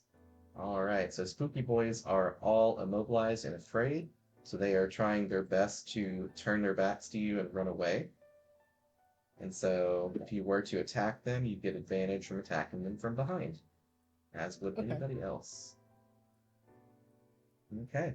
And so that is everybody's turn, I believe, now. And so we are at the top with Tinker and Bob. And so Tinker's Bone Storm kicks up again because he's still maintaining it. Plus 9. Ooh, that's a crit. I think these guys are dead now. Yep, they're dead. They only had 28 hit points. So these 3 spirit discorporate and Okay. are no longer there.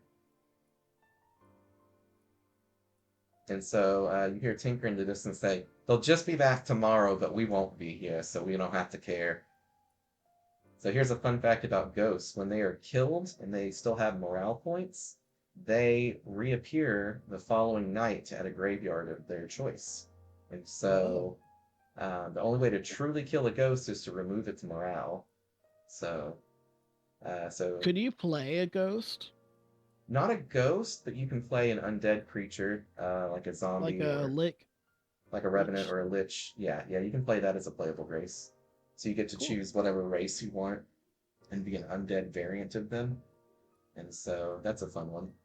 Um, with your DM's approval, of course. That is one of the more obscure races to pick. So, Yeah. alrighty. So the Necromancer is going to cancel his Bone Storm. But does that take his action every turn? It might actually take his action. Let me double check that one.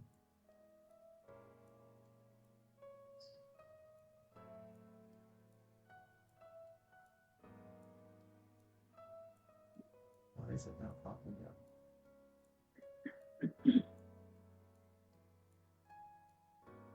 Bone Storm, concentration range. Nope, this does damage each round. Okay. So that was 2 of his 5 mana. So I can go ahead and remove that. And they're all gone. So he decides to do a drain life. He's gonna drain life on her and try to give it to good old Bob. 1d6 plus 13. Or a 16 to hit, which just barely hits. Right on the money. Because that's your defense, isn't it, V? Isn't it 16? Uh, I'm almost positive it is. yeah, Okay. it is. So she takes 12 points of damage. 36. So after fighting her for a while, you can kind of tell she's a higher level cleric. Because you would Yeah, have been killed by this point, or at least severely injured, and she's very much holding in there. So you're a little surprised to be fighting someone of your own kind, essentially, who is this mighty, yeah. and that is going to heal him for half of that, so 6, so he's up to 8. Okay, and then it is Nim's turn. And so she finishes her chant, and she turns to you and shouts, Harm!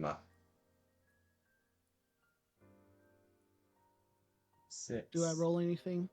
Nope, she's attacking you. Probably won't hit unless it crits, and then you're in a world of hurt if it does. So 1d6 plus 5 plus 5 is 10. Oh my, that's a 15. Barely does not hit you. Barely. So you block with your Yeah. shield, and you just feel this huge wave of necrotic energy washing over you, and it almost even penetrates through your gauntlet. You start to feel your hand rot a little bit. The hair on your Ugh, knuckles is singed, and then you deflect it away at the last second. yeah. And then she looks at you. Oh, sturdy, aren't we? And then she starts to chant something else. And that is her Okay. turn.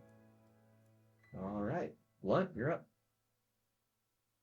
Okay. I'll do bash if I can. Do I attack and then bash, or is tactical a whole?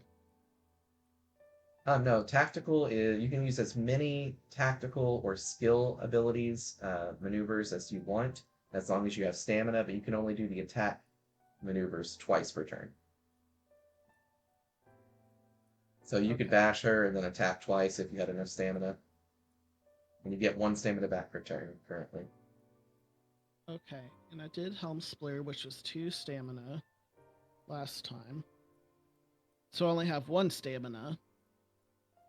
Yep, and you got one Or I back. have 2 stamina. Yeah, and you got one back, so you're at 2. Okay. So it's probably best to just do 1. Um Just to bash her to try to break up her chant, maybe. yeah, that's what I'm probably doing. So she has to make a saving throw at disadvantage because you are wielding a shield while bashing her. So that is And a. she's also weak. Well, I the don't know if first that roll would have helps. definitely succeeded. The second roll does succeed as well, unfortunately for you. Um, but she does maintain herself after you bash her with your shield. She still continues to unfalteringly chant, and she just kind of glares at you like a "How dare you, you little whelp! Listen here, you little shit!" kind of that look. And you feel admonished, almost like the headmistress of the chantry that you used to grow up in is looking at you coldly. And that is your Yeah. turn, unless you wish to move. So we had a question in chat. Can the mimic learn the ghost revive thing? Yeah, that's certainly something they could learn from a ghost to pop back up in a graveyard. Definitely could be a useful tool. There probably would need to be some mechanic to balance that a little bit, but I do feel like that would be a cool skill for them to learn. Okay, I think It would probably have to die while still having morale, would probably be the way to balance it. could I do a skill chant? No, because you already used a maneuver. Okay. Okay, makes sense. Yep. Yeah, I think I'm just gonna stay where I am and probably just do a block. Like Okay. if I can do that. No, since you've already executed a maneuver like that, you can't take the block action. Okay. Yeah. Okay. So, all right, well, that was good. Alrighty, so next up is Spooky Boys. They are still frightened and trying to run away, but can't. And there's only two of them left. And so we're back at the top with Tinker and Bob. So, Betty, are you guys still asleep through all this?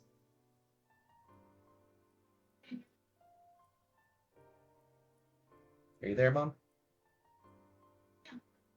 Yeah. So, are you still sleeping Yeah, through all this? I am. All right, that's And totally fine. yeah, yeah, I'm sleeping. You'll need to talk a little bit closer to your computer. I don't think we can hear you well. I said I'm still asleep, but if y'all need help, wake me up. Yeah. Gotcha. Okay. So far, it's kind of going pretty good. So, um, what is he going to do? So he goes for another drain life, I think. So he's used 2 mana, 1 mana, and this is his last mana point. Let me go see what his level 2 abilities are. Make sure there's not something fun that he could do here. Dark Magic Mastery. Oh yeah, he knows Fear. Let's see, Grasping Darkness. Darkness with sound. Okay, so he is going to try to. No, because he's only got 5 mana. He's used 3 of it, so he's got 2 left. He is going to just do an accurate attack at her with Bob. So he's going to command Bob to strike her. And 6 plus 13. Does he need inspiration? It wouldn't hurt. All right, so he does manage to strike her, and so that is 6 plus 3 is 9 damage, so we're down to 5 hit points. So she is now bleeding out pus from her wounds, her rotten flesh starting to slough off of her skin as the abomination strikes her. And then he goes for a flurry of attacks, desperately trying to break through her armor and shield. Only if he gets a crit. He got a crit. And didn't get a crit. So took another 12 points of her health. So she is actually quite injured now. Okay, and she has to make a resistance roll to see if she is interrupted with her chanting. So for her, it's a +5. And so she is good. And she is not good. Bob has managed to interrupt her chant as she is quite pissed now. And she's like, absolute abominable creature. As she is very much not cool with Bob right now. But Bob is MVP because she was going to heal herself to full. So, awesome Yeah. story, awesome sauce. Alrighty. So, um, Betty's awake, and she's Betty trying to woke get up. out to see what all the hullabaloo is about, Okay. but she can't. Apparently, she can't find the door. Oh, Oh, there I it think is. she just in her sleep she kept running into the wall. That's funny. So So we'll introduce you into combat at the end of the round. So that was Tinker and that's Bob, and now it's Nim's turn. just watching. Okay. We'll put you back over here because you just opened the door and you're like, what the heck? And you see all this commotion going over here. And so, what was I going to say? Yeah, so it's Nim's turn. So she assumes a stance to start blocking. And, what else would she do? Um, There's not much she can really do. She's pretty screwed right now, actually. No, she's going to try one more time to start chanting. Um, and you can tell it's the chant for heal, is what she's trying to get off. Mm-hmm. All right, so Blunt, you're back up. Okay. Let me see what I could do here.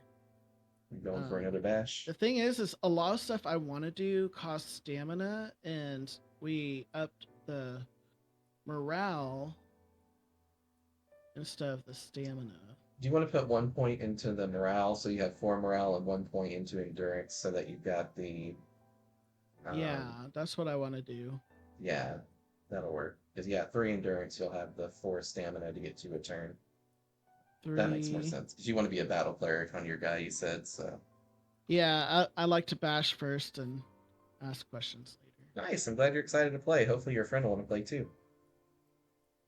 Was that responding to a Okay, gentleman in chat? so um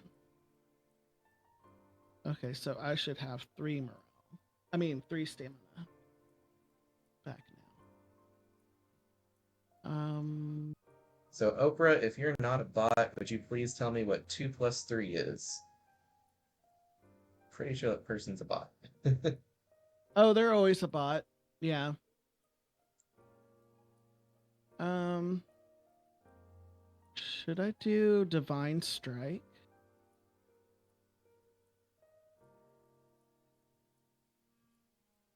Do divine strike again? Is that or guiding divine strike? That would probably be a good option. Yeah, I want to do guiding. Lion strike. So Okay.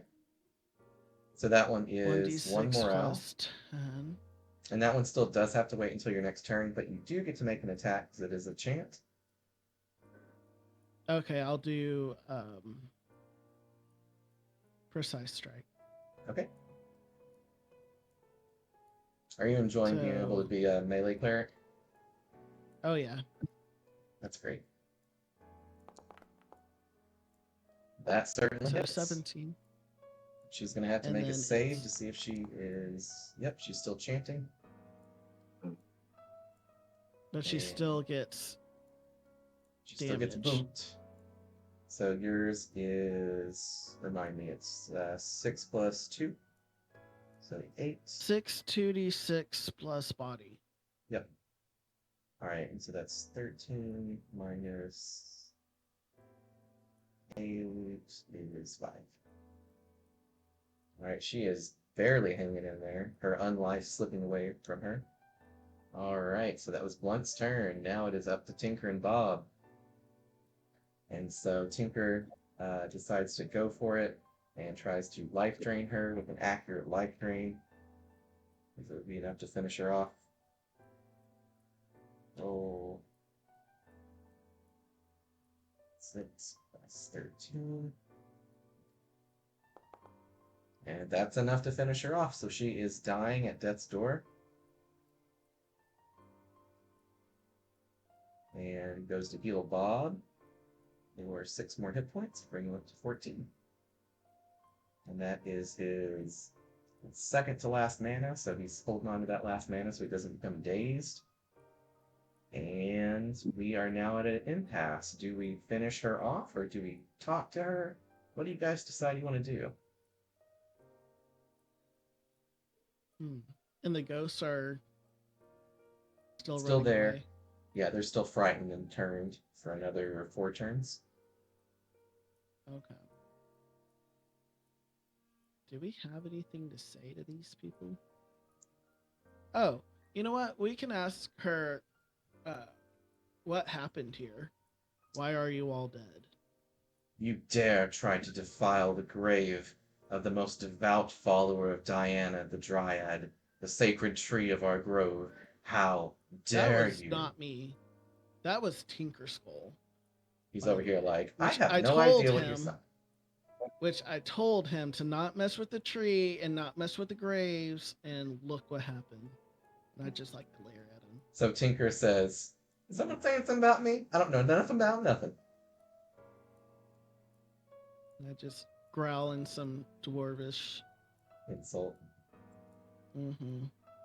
Call him like a Alright. mosquito. Does a death save. And she dies. And returns to the grave.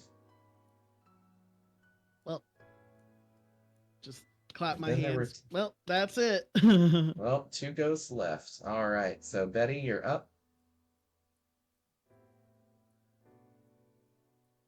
Okay, does anyone need inspiration? No, but there's some ghosts if you want to blow them up. Oh, I always love doing stuff like that. Yeah. So I am going to. How many is there? Two? Yep, two that Yeah, are just left. 2 left. So both Okay, frightened and trying to run away. So I wouldn't want to use my sonic boom.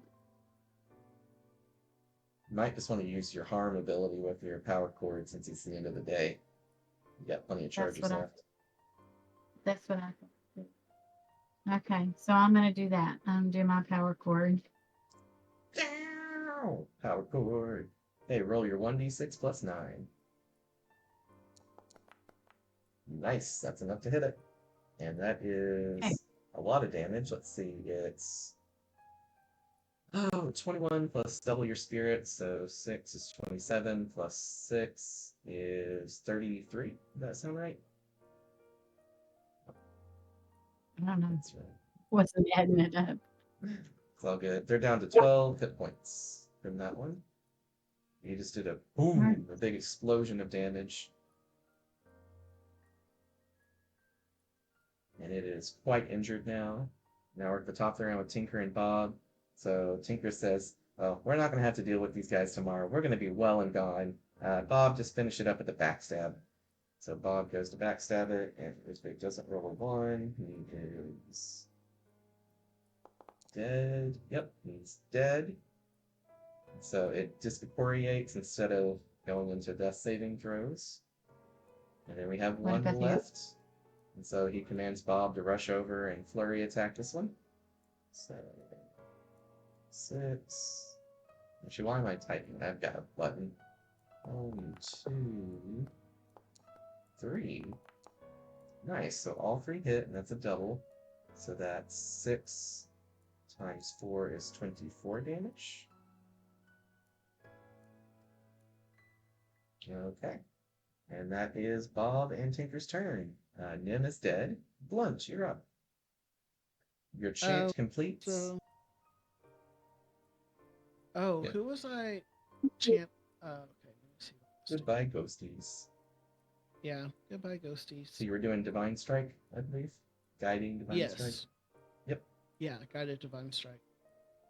So it's 12 spirit plus body plus 12 Yep. radiant damage. It's a lot. So go ahead and roll that attack. You probably will hit. Oh, yeah, I still have to roll the attack. 1d6. 1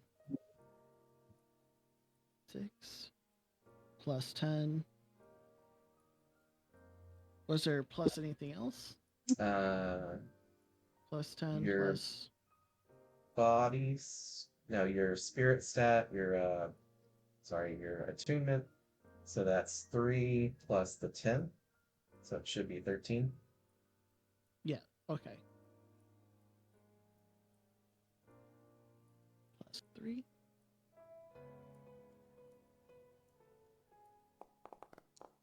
Ooh, almost saw 15. one there. Alright, so that definitely hits. So roll that damage. Or don't roll it, but let's add it up. It's quite a bit. So it's 3 spirit Says plus 2 12. body. So 5 plus 12, 17. 5 plus 12. Alright, it is at 4 hit points, and you get a free attack since you are chanting. Or actually, you get to use your full attack action now. Okay. And make maneuver attack action. Yeah, I'll do a leap strike.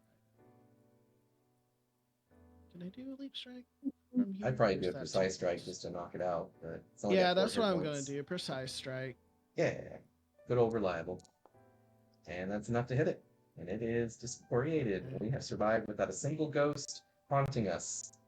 That was funny because if the ghost had successfully gotten you guys to 0 morale, like this guy over here, they were going to possess you. And then they have full control over your body until that person's knocked unconscious or loses all their morale from the ghost. So, yes, very awesome encounter. You guys did wonderful. Um, I'm kind of patting myself on the back there too a little bit since I was one of the people playing. But no, we did it really Yeah. tactically. So I was trying to say, not tactilely. But yeah, so we have put the ghost to rest, shall we say?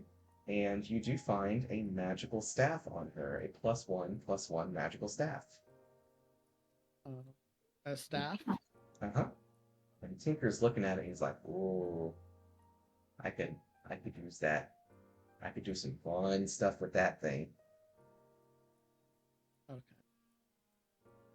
Yeah, I don't want a staff. Gimme. He goes for it. So Tinker Skull now has a +1 magical staff, so it'll add 1 to his attack rolls and to his damage with his attacks. And he's now wielding a staff instead of a rapier. So he has to lighten his load a little bit, so he drops his trusty shovel and says, "I'm going to miss you, Betty, my beautiful shovel." "Oh, hi, other Betty," as he looks over to you. Um, I'm so flattered. Why, Mhm. thank you. This is Betty Dirtwhite, is her name. That's my shovel's name. Wipe. All right, so he hands it to Bob. He's like, "Bob, don't lose Betty. And don't let that other Betty ever die either." Bob's like, "Rrr, rrr." All right, now it is time for our well-deserved rest. Now that we've disturbed the dead, desecrated a few bodies, all the usual things. And he tells Bob to go wait behind the house to not scare off the animals. All right, and the wolves look really concerned. Um, Wilma Wolf says, "We heard a racket outside. What happened?" "This loud, clamoring noise of music." Look at Tinkerbell. Go ahead. Tell him what happened. "Well, you see, you had a bit of a ghost problem, and we dealt with it for you." "Yeah, you might say we busted some ghosts." And on After that, this guy dug up bad some pun. bodies. Hey, it was one body. The other graves were empty. Looks like some dog got to them first. Huh, Wilma? And she goes, whines a little bit. Uh, And William's still sleeping. She says, don't tell William. I had a weak moment, okay?" And this goes over here to sulk. Oh, a wolf who desecrated the graves of people she used to like. For shame, Wilma. Jeez. You discovered her dirty secret. All She's right. not a cannibal, but something. Definitely a felon now. All right, so we all get a good night's sleep.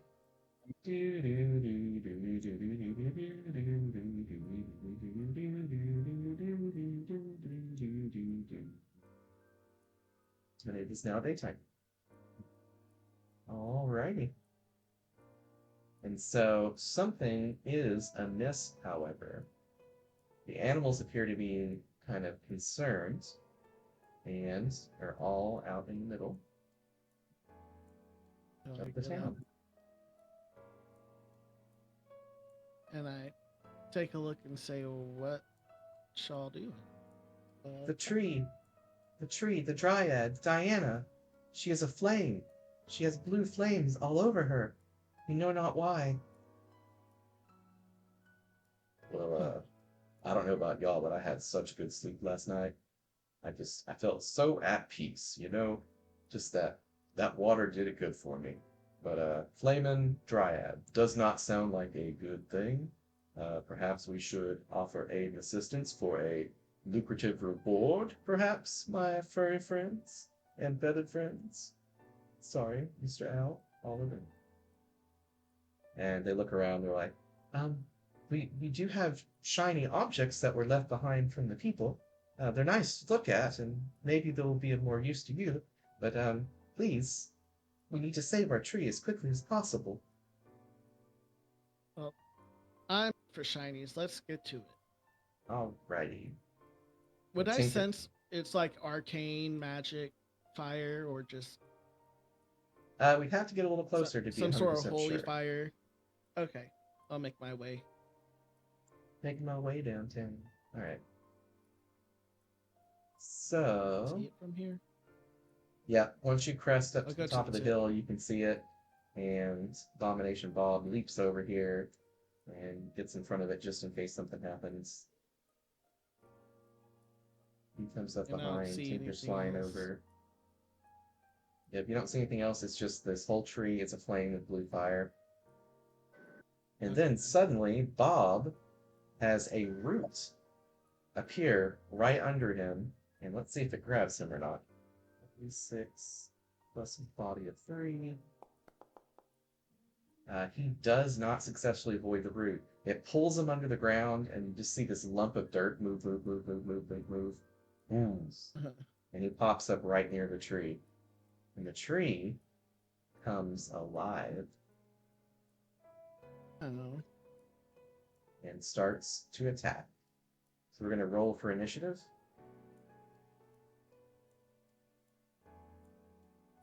This poor town, it has seen so much turmoil since we moved here. So the tree is going to have a +5.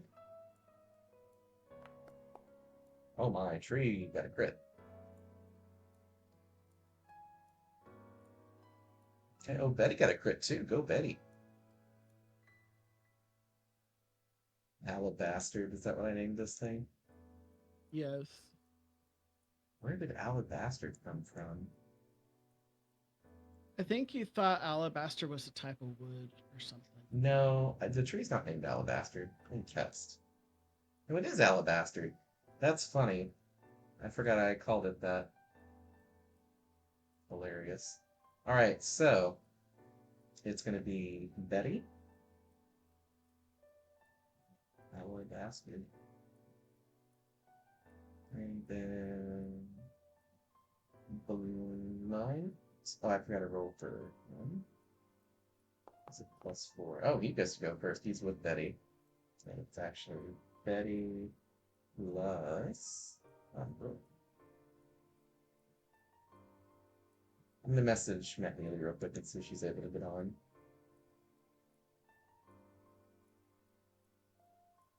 I just thought about that.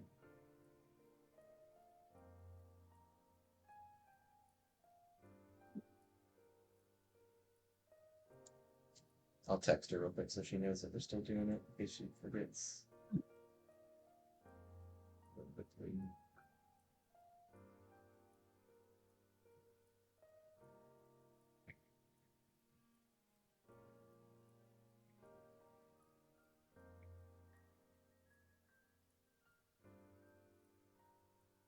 We can actually hear you type. I know, isn't that crazy? How crazy good this It camera really is. sounds like the old timey typewriters. It did, and I was all like quick with it. Alright, so Betty plus Umbrul, and then Alabaster, and then Blunt. And did I not roll for me? I guess I didn't roll for. Where's our little fairy at? There he is.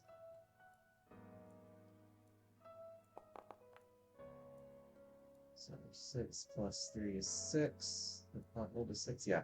So Blunt and Blunt.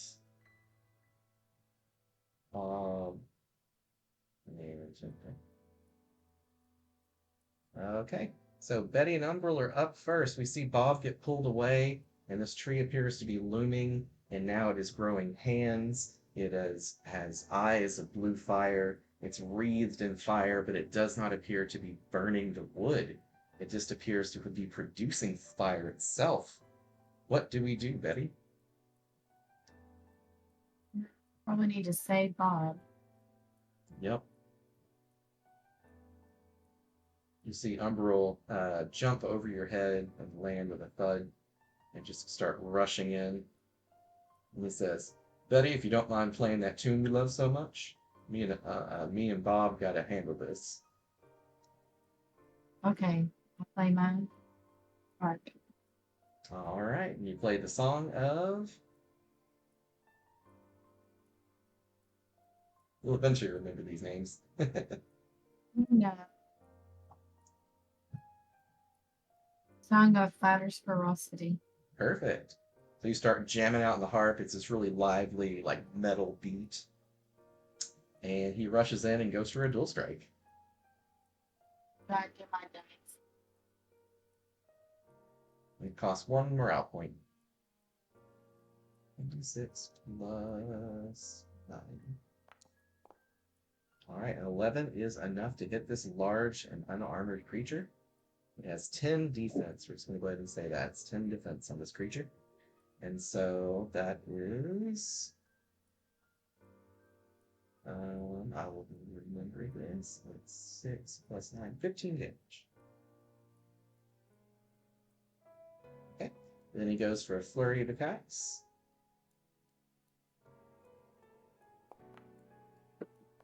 A miss, a miss, and a miss, unfortunately, as the tree starts swatting away his blows. And that is Umbral's turn. That's Betty's turn. And so next up is Alabaster. Me. Oh. I think. Wait, no. Was Alabaster 6? It Oh, yeah. should be. Yeah, he was a first turn person as well. He Oh, also yeah. rolled a 6. Yeah. And so let me clear up the turn.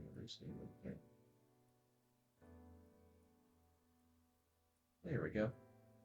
All right. Yeah, I put Alabaster twice for some reason. So,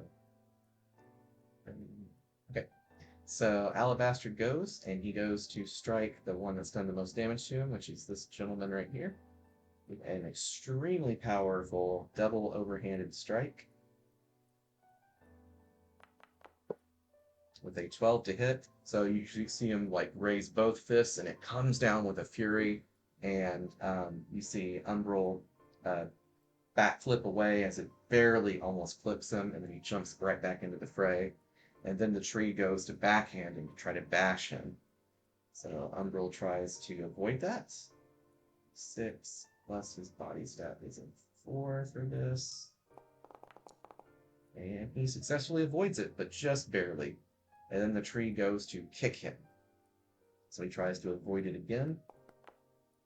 And this time does not avoid it. He gets knocked 5 feet away and is knocked on his butt. There's Prone. And then the tree does one final actual attack and reaches down to try to stab him with roots that appear from up under the ground against a very vulnerable opponent. Plus 5 more, so 13. Ooh, and that does beat his AC of an 18, and he takes... Let me fix his damage actually real quick. His hit points are going to be...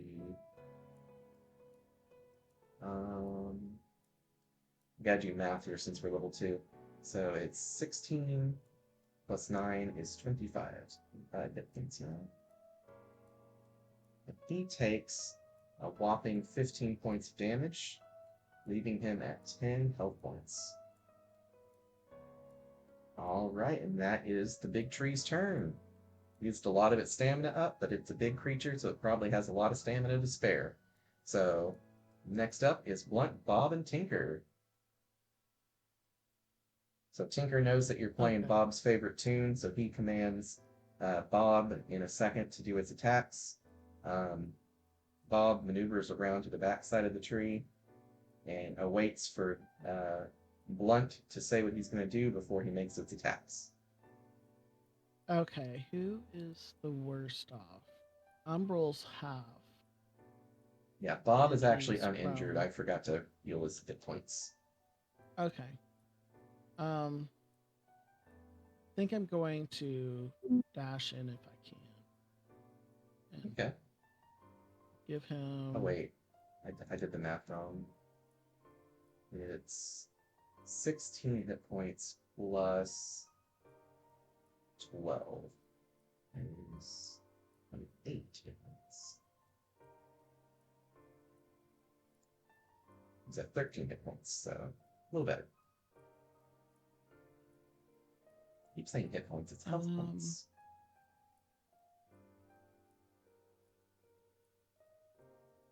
Okay.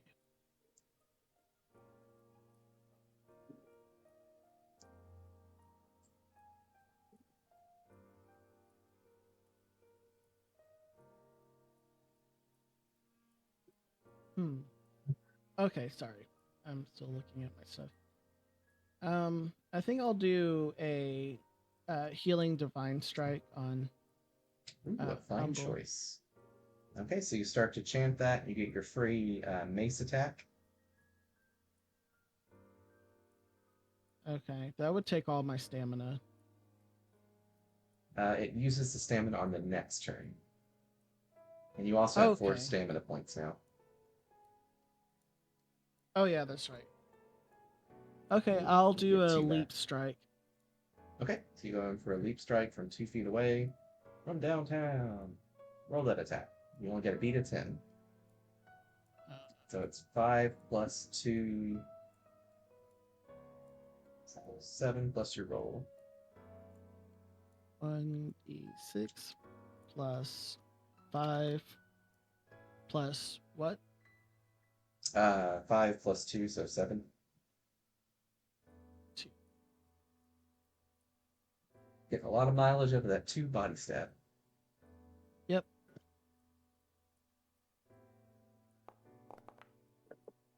All right. 9. Barely, barely don't make it. But there's a Betty that could help with that.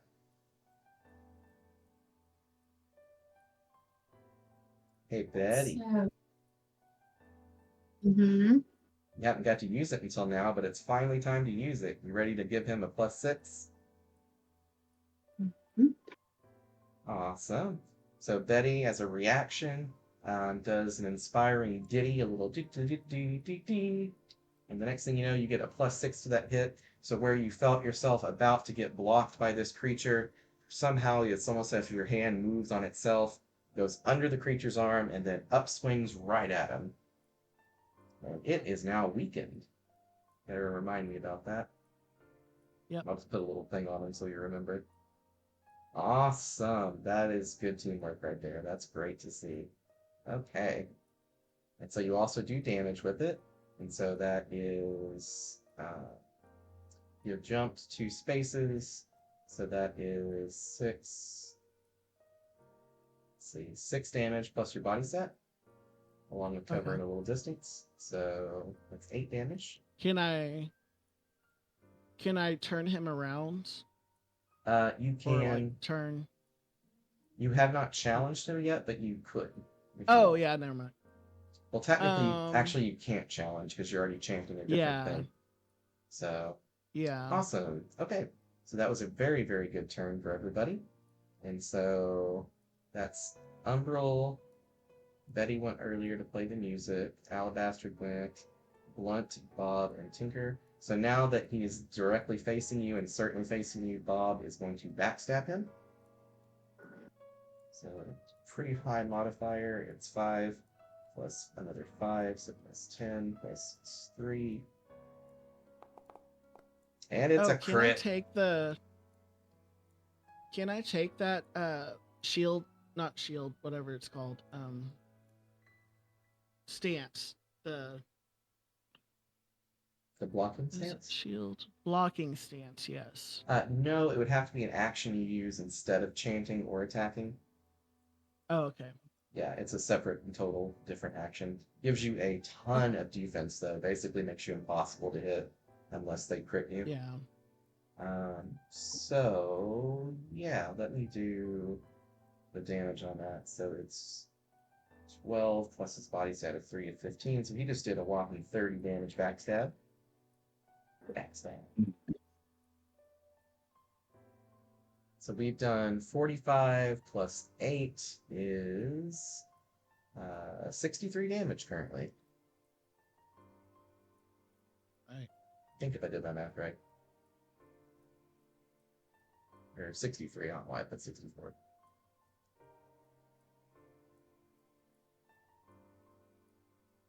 Okay.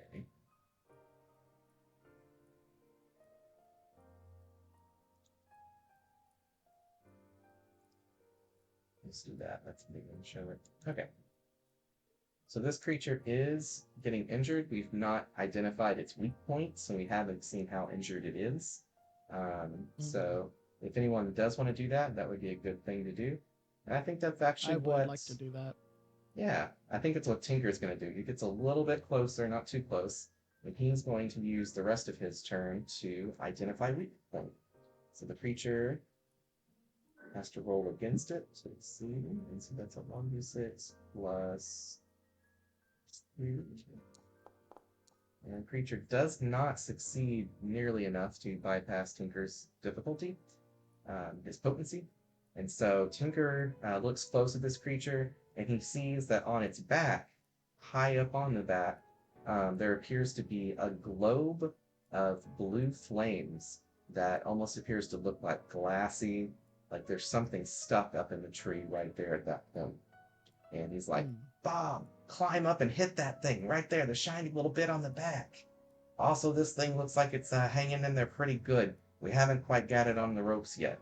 So I'm going to go ahead and reveal its hit points.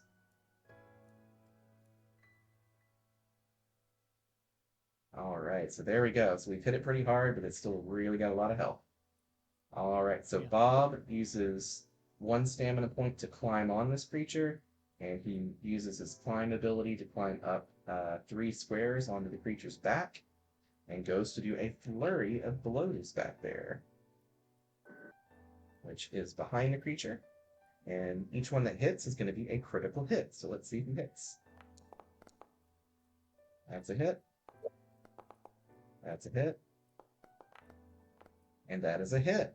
Wow, that's a lot of crits. Okay, so attacking that weak point, he just did, let's see, that's 3 plus 3 is 6. So double that's 12. Triple that is 36 damage. Ouch.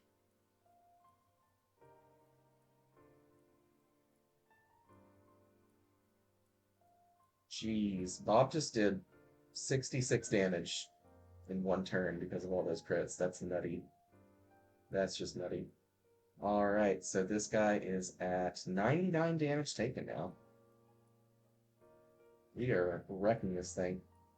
Oh no, I forgot. Bob's damage is doubled right now from Mom's buff, isn't it? The weekend do anything?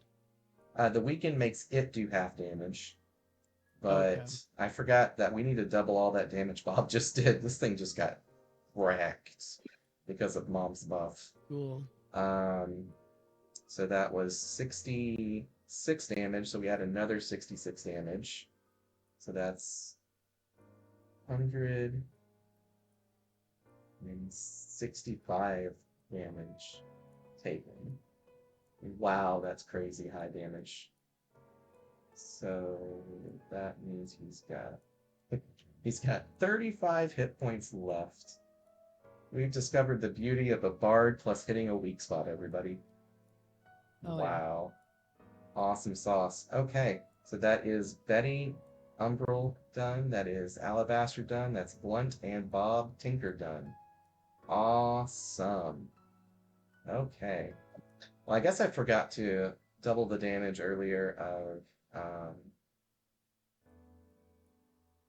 Oh, well, it's fine. All right, so now it is the top of round 2, I think it is. All that was just a furious round 1.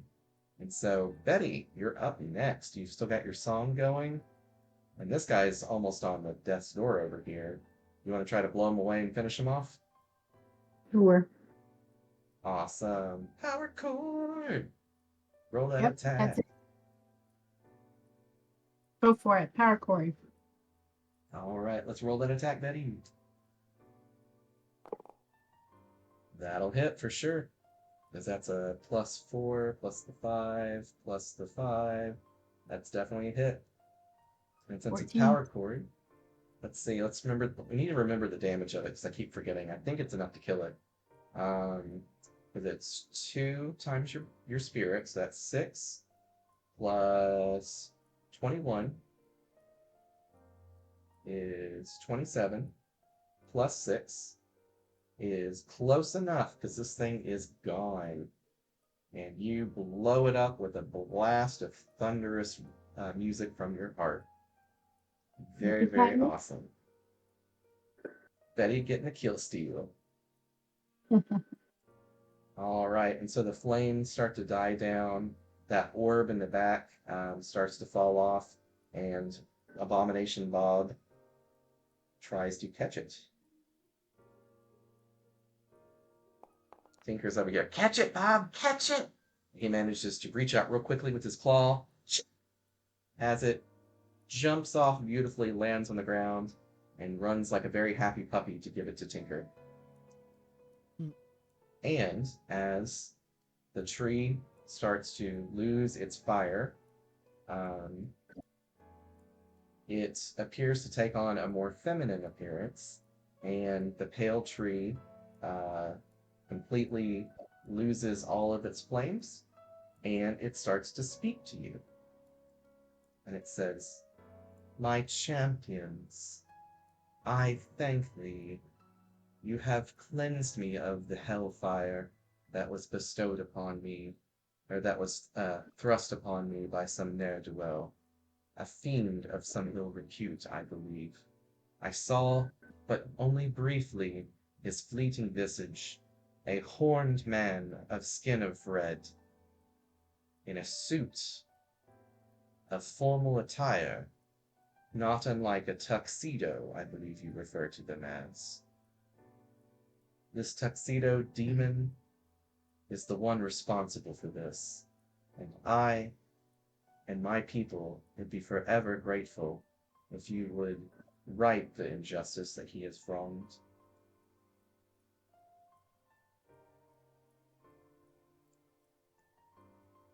So that is what Diana says to you guys. Tuxedo gasped. It was Tuxedo Instead of Mask all Tuxedo along. Mask. Yeah. Oh, good old reference. I love it. So Umbral gets off his Okay. ass and is like, "Oh And he shit." gets healed too. He get because the healing divine strike I was doing. Well, you technically didn't hit anybody with it, so it didn't consume it, but you can heal him with a normal heal. Oh, okay, yeah. All right. So you spend one of your morale points. He's healed back up to full. It says, "Mighty thank Yeah. you, sir. Feel right as rain." All righty. So, All right, purple cowboy. indeed, he is Perfect Cowboy. Alrighty then. So, looks like we saved the day for this little town. Shall we go collect our reward? Any questions for the Sure.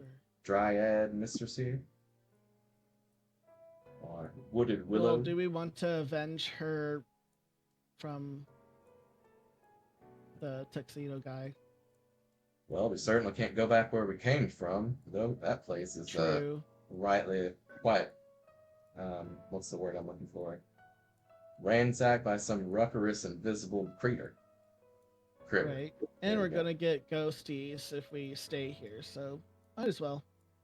Yeah, let's go get our bounty and see what else we can gather And here that we need. Umbra looks really confused at you. What? Ghosties? What do you mean? We had some ghosts back in the cave, but that was Tinker Skulls, weren't they? Oh, yeah, you weren't there. I was Well, having a good last night's night, rest. and I'm still like really salty about Tinker disobeying us anyway. But I just like really gripe at Umbral about what happened. Just a grudge dwarf bitch fest. I love it. Yes. And Tinker's just like, da, da, da, don't mind me, Bob, come. All right. So Tinker tells Bob to actually wait here, and is the first one to fly back as fast as he possibly can, spending all of his stamina points. "My people, I have saved your town. Your precious Diana is back with you. She is alive, healthy, hale, and no longer on fire. Can I please have our reward?" And Oh my. Abigail H says, "Oh, by all means, allow me." Tinker flows over. Following him. You're just like, "Hey." Hi, didn't see you there. Yeah. Uh just huh. picking up the reward for the party. But Yeah, for the party. what about the jewels we already pocketed? Well, no, we're not pocketing them yet. We're getting them now. And he ran to go Uh, collect them. Oh, you mean the other jewels from earlier? Yeah. It's Yeah, we divvied yeah, up. I you think said it it was was about 500 gold 2,000. each. Mm-hmm. so Yeah, because we wasn't got that four kind people. wasn't that kind of a reward? No, that was what we got from the crates earlier when we were in the From the cave. Okay, owl bears. Yeah. okay. And here, she says, I don't know how much these shiny rocks are worth, but you can have this whole handful. And she gives us what equates to 10,000 gold in jewels. I quickly swipe that from Tinker and be like, oh. Okay. I take looks at the gems and be like, yeah, mm-hmm, And Tinker looks okay. at his new staff and he looks at you and looks at his new staff. He's like, okay, that tracks. And so we bid farewell to the wonderful city of Greenwell with its hallucinogenic water, its bucolic graveyard, and its flaming bush. And we I are. go back to the well and like, can I take a flask to go? Tinker's like, get me 12. You better hold that. I'm just like, Hold I'll on hold him. that. I can just see Alrighty. him with like a whole crate full of our crazy water. Literally. I got the idea from this from Mineral Wells with their crazy water or whatever, Yes, with their crazy water, yeah. with their lithium content being so high. Well, Hmm. it is 9:09, and I know, Mom, you don't want to stay for the full 4 hours. Is that correct? She sounds a little tired. Do what? I I'm was right gonna here. say, I was gonna say, do you want to keep going, or are you to a point where you think this would be a good stopping point for you? It'd be a good stopping point for me because I Yeah. have such a busy day tomorrow to get ready for the faith mission, and then we have to put all that stuff together. Gotcha, that's right. And that shouldn't take us too long, but definitely want to get that done. So, alrighty. So let's do our 3 questions we always do, everybody. I'll even do it this time. So, what did I like the most? I think our little combo we did there at the end, climbing up the tree, getting to the backstab on the critical weak point, being buffed up by Betty, and everybody being in their right place and right time.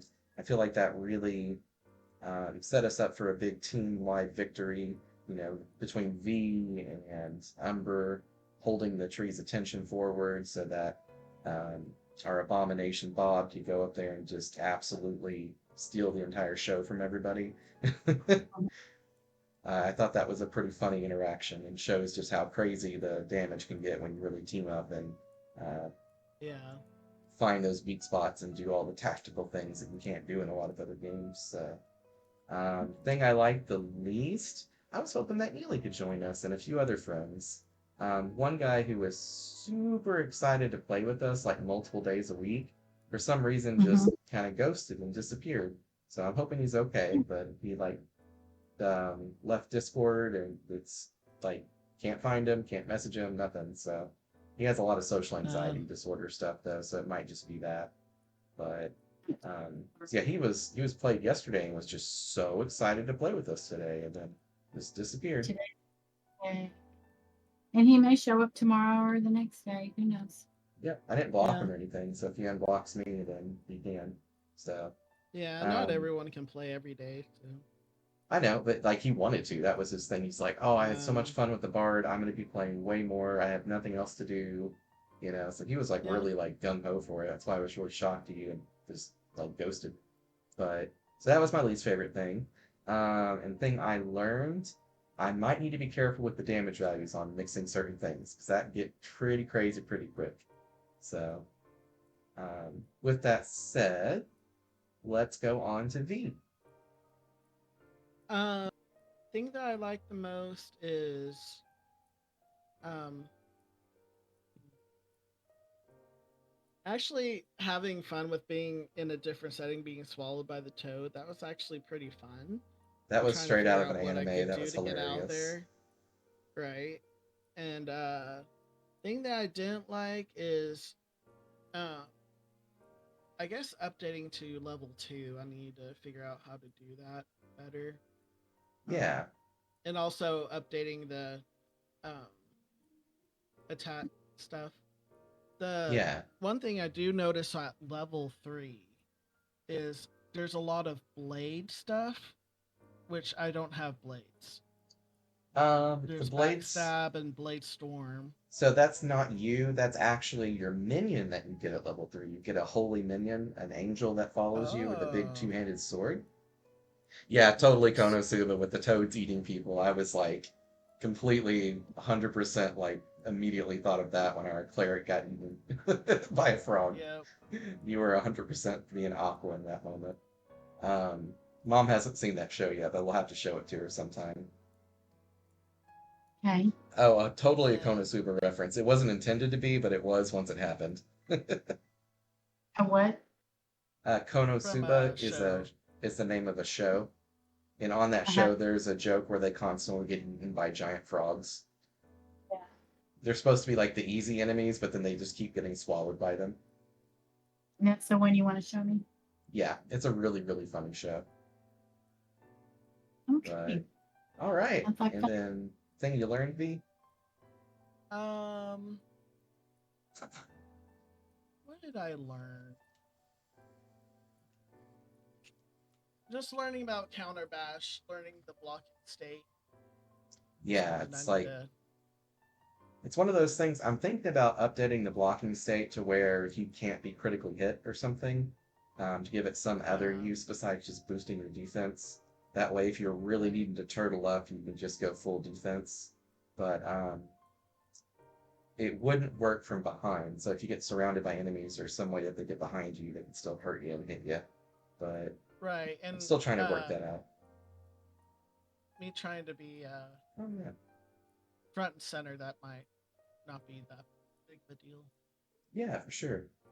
I think you're getting a lot of mileage out of all the different parts of your cleric from what I've seen you do. Yeah, I do make sure that I try and exercise like all that I can from it, Yeah. just to see how it works out. Yeah, and I like that you've now got your stamina to where you get 2 stamina per round.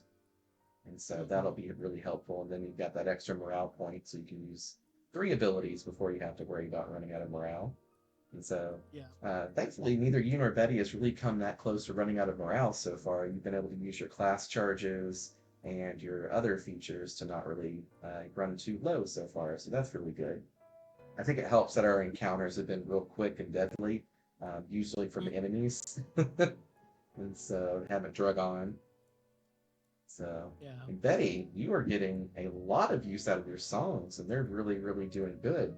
How do you feel about it? Yep.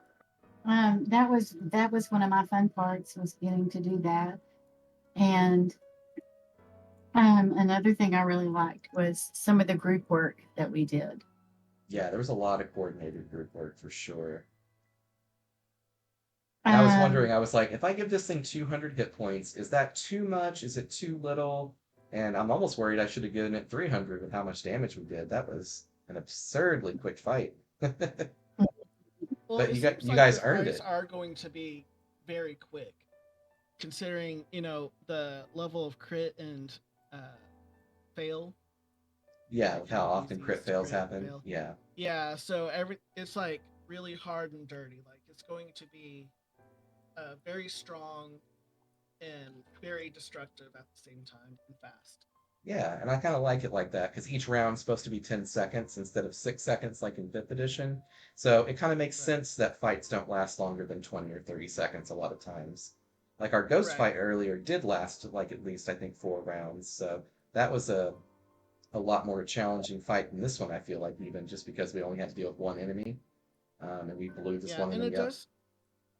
it does help so you don't easily get exhausted or um, when it's that fast, you don't have to think of if you're exhausted or whatever. It's easier to manage. I'm trying to say. Yeah, for sure. Yeah, as long as you don't run out of your resources, everything's good. The moment you run up Right. against an enemy that does use your resources, then that's when you get in trouble Yeah, if they when start we're to lower like run. at boss level, we're gonna have a lot more rounds. Yep. Well, and I'm certainly not pulling my punches. This thing hit like a truck and, almost one shot uh, Umbral there with just one hit. And so if it connected Yeah, it two, he seems was going like to you're be on death's balancing it door. well, considering how strong everything is, including us. All right, so You Mom, have what really was strong enemies. your least favorite thing or thing you wish was improved? Well, just this is the first time I've ever played online. So, You did um, great. thank you. So it's not, it's just something I want to do better is to learn how to use my skills and maneuvers and attacks and all that better. Yeah, and you did really But good. I, And I'll also say, like, one thing that might help is we might make buttons for each of them later when I'm at your house. And yeah, that might make things a little smoother so you're not having to type a bunch. uh-huh. Yeah, So, but I mean, I like it. I thought it was fun. nice. And what was the biggest thing you learned? Mm, just how to use the map itself. Yeah, that's a good way to look at it. Also, you learned that So power chord is overpowered as hell. I love it. that was fun. Yeah, you cut out just a little bit there, I think. Oh, I'm sorry. I said, yeah, I learned how to use the power cord, when to use it, and I thought that was fun. Yeah, it really was. And you got to kill shot a couple enemies with it. You Yeah. healed somebody on your other playthrough and saved their bacon a few times. On the other playthrough, the mom was just with Umbral, or excuse me, just with Tinker, and they had to face off against a whole bunch of undead that were in a mermaid's lair. And there was more than a few times that she had to heal people to keep them alive. She did a cool thing where she mesmerized one person while they fought the big boss, and she blew the boss up for the win at the end after her mesmerize had been broken. She almost died. It was a very hectic and cinematic fight, I would say. Mhm. And she It ended it was with a challenging. sonic boom. Yep. Was Yeah, you waiting to do that. you handled that challenge really well too, because I gave you a bunch of options and you chose the right ones apparently. So Thank you. yeah. All right. Well, we're going to call it there. Thank you, Deadbolt, for joining us in chat. And I know someone else wasn't chatting, but they were watching as well earlier. So thank you as well. And if you guys don't mind coming back, we will be here tomorrow. If you want to play with us, you're welcome to. Or if you just want to be viewers, that's fine too. So this has been day 7 of the 100 days of 100 games. 100 games in 100 days, excuse me, for Pathways to Adventure. And we're hoping to eventually get the Kickstarter going and have it complete on the 100th day at the latest, is my goal. And so we'll see if we reach that goal. I'm still looking for a good loan funding to get the project off the ground, get some advertising money going and stuff like that, and get some stuff for art. But I'm very happy with the system so far. It seems to be people are liking it. It plays well. As a game master, it's just been a joy to run it, honestly. Not to toot my own horn too much, but it's been fun and it works. So, with that said, everybody have a good rest of your night. It is 9:21, and we have some people that are getting a little tired. So I will catch you guys later. Bye bye. Bye.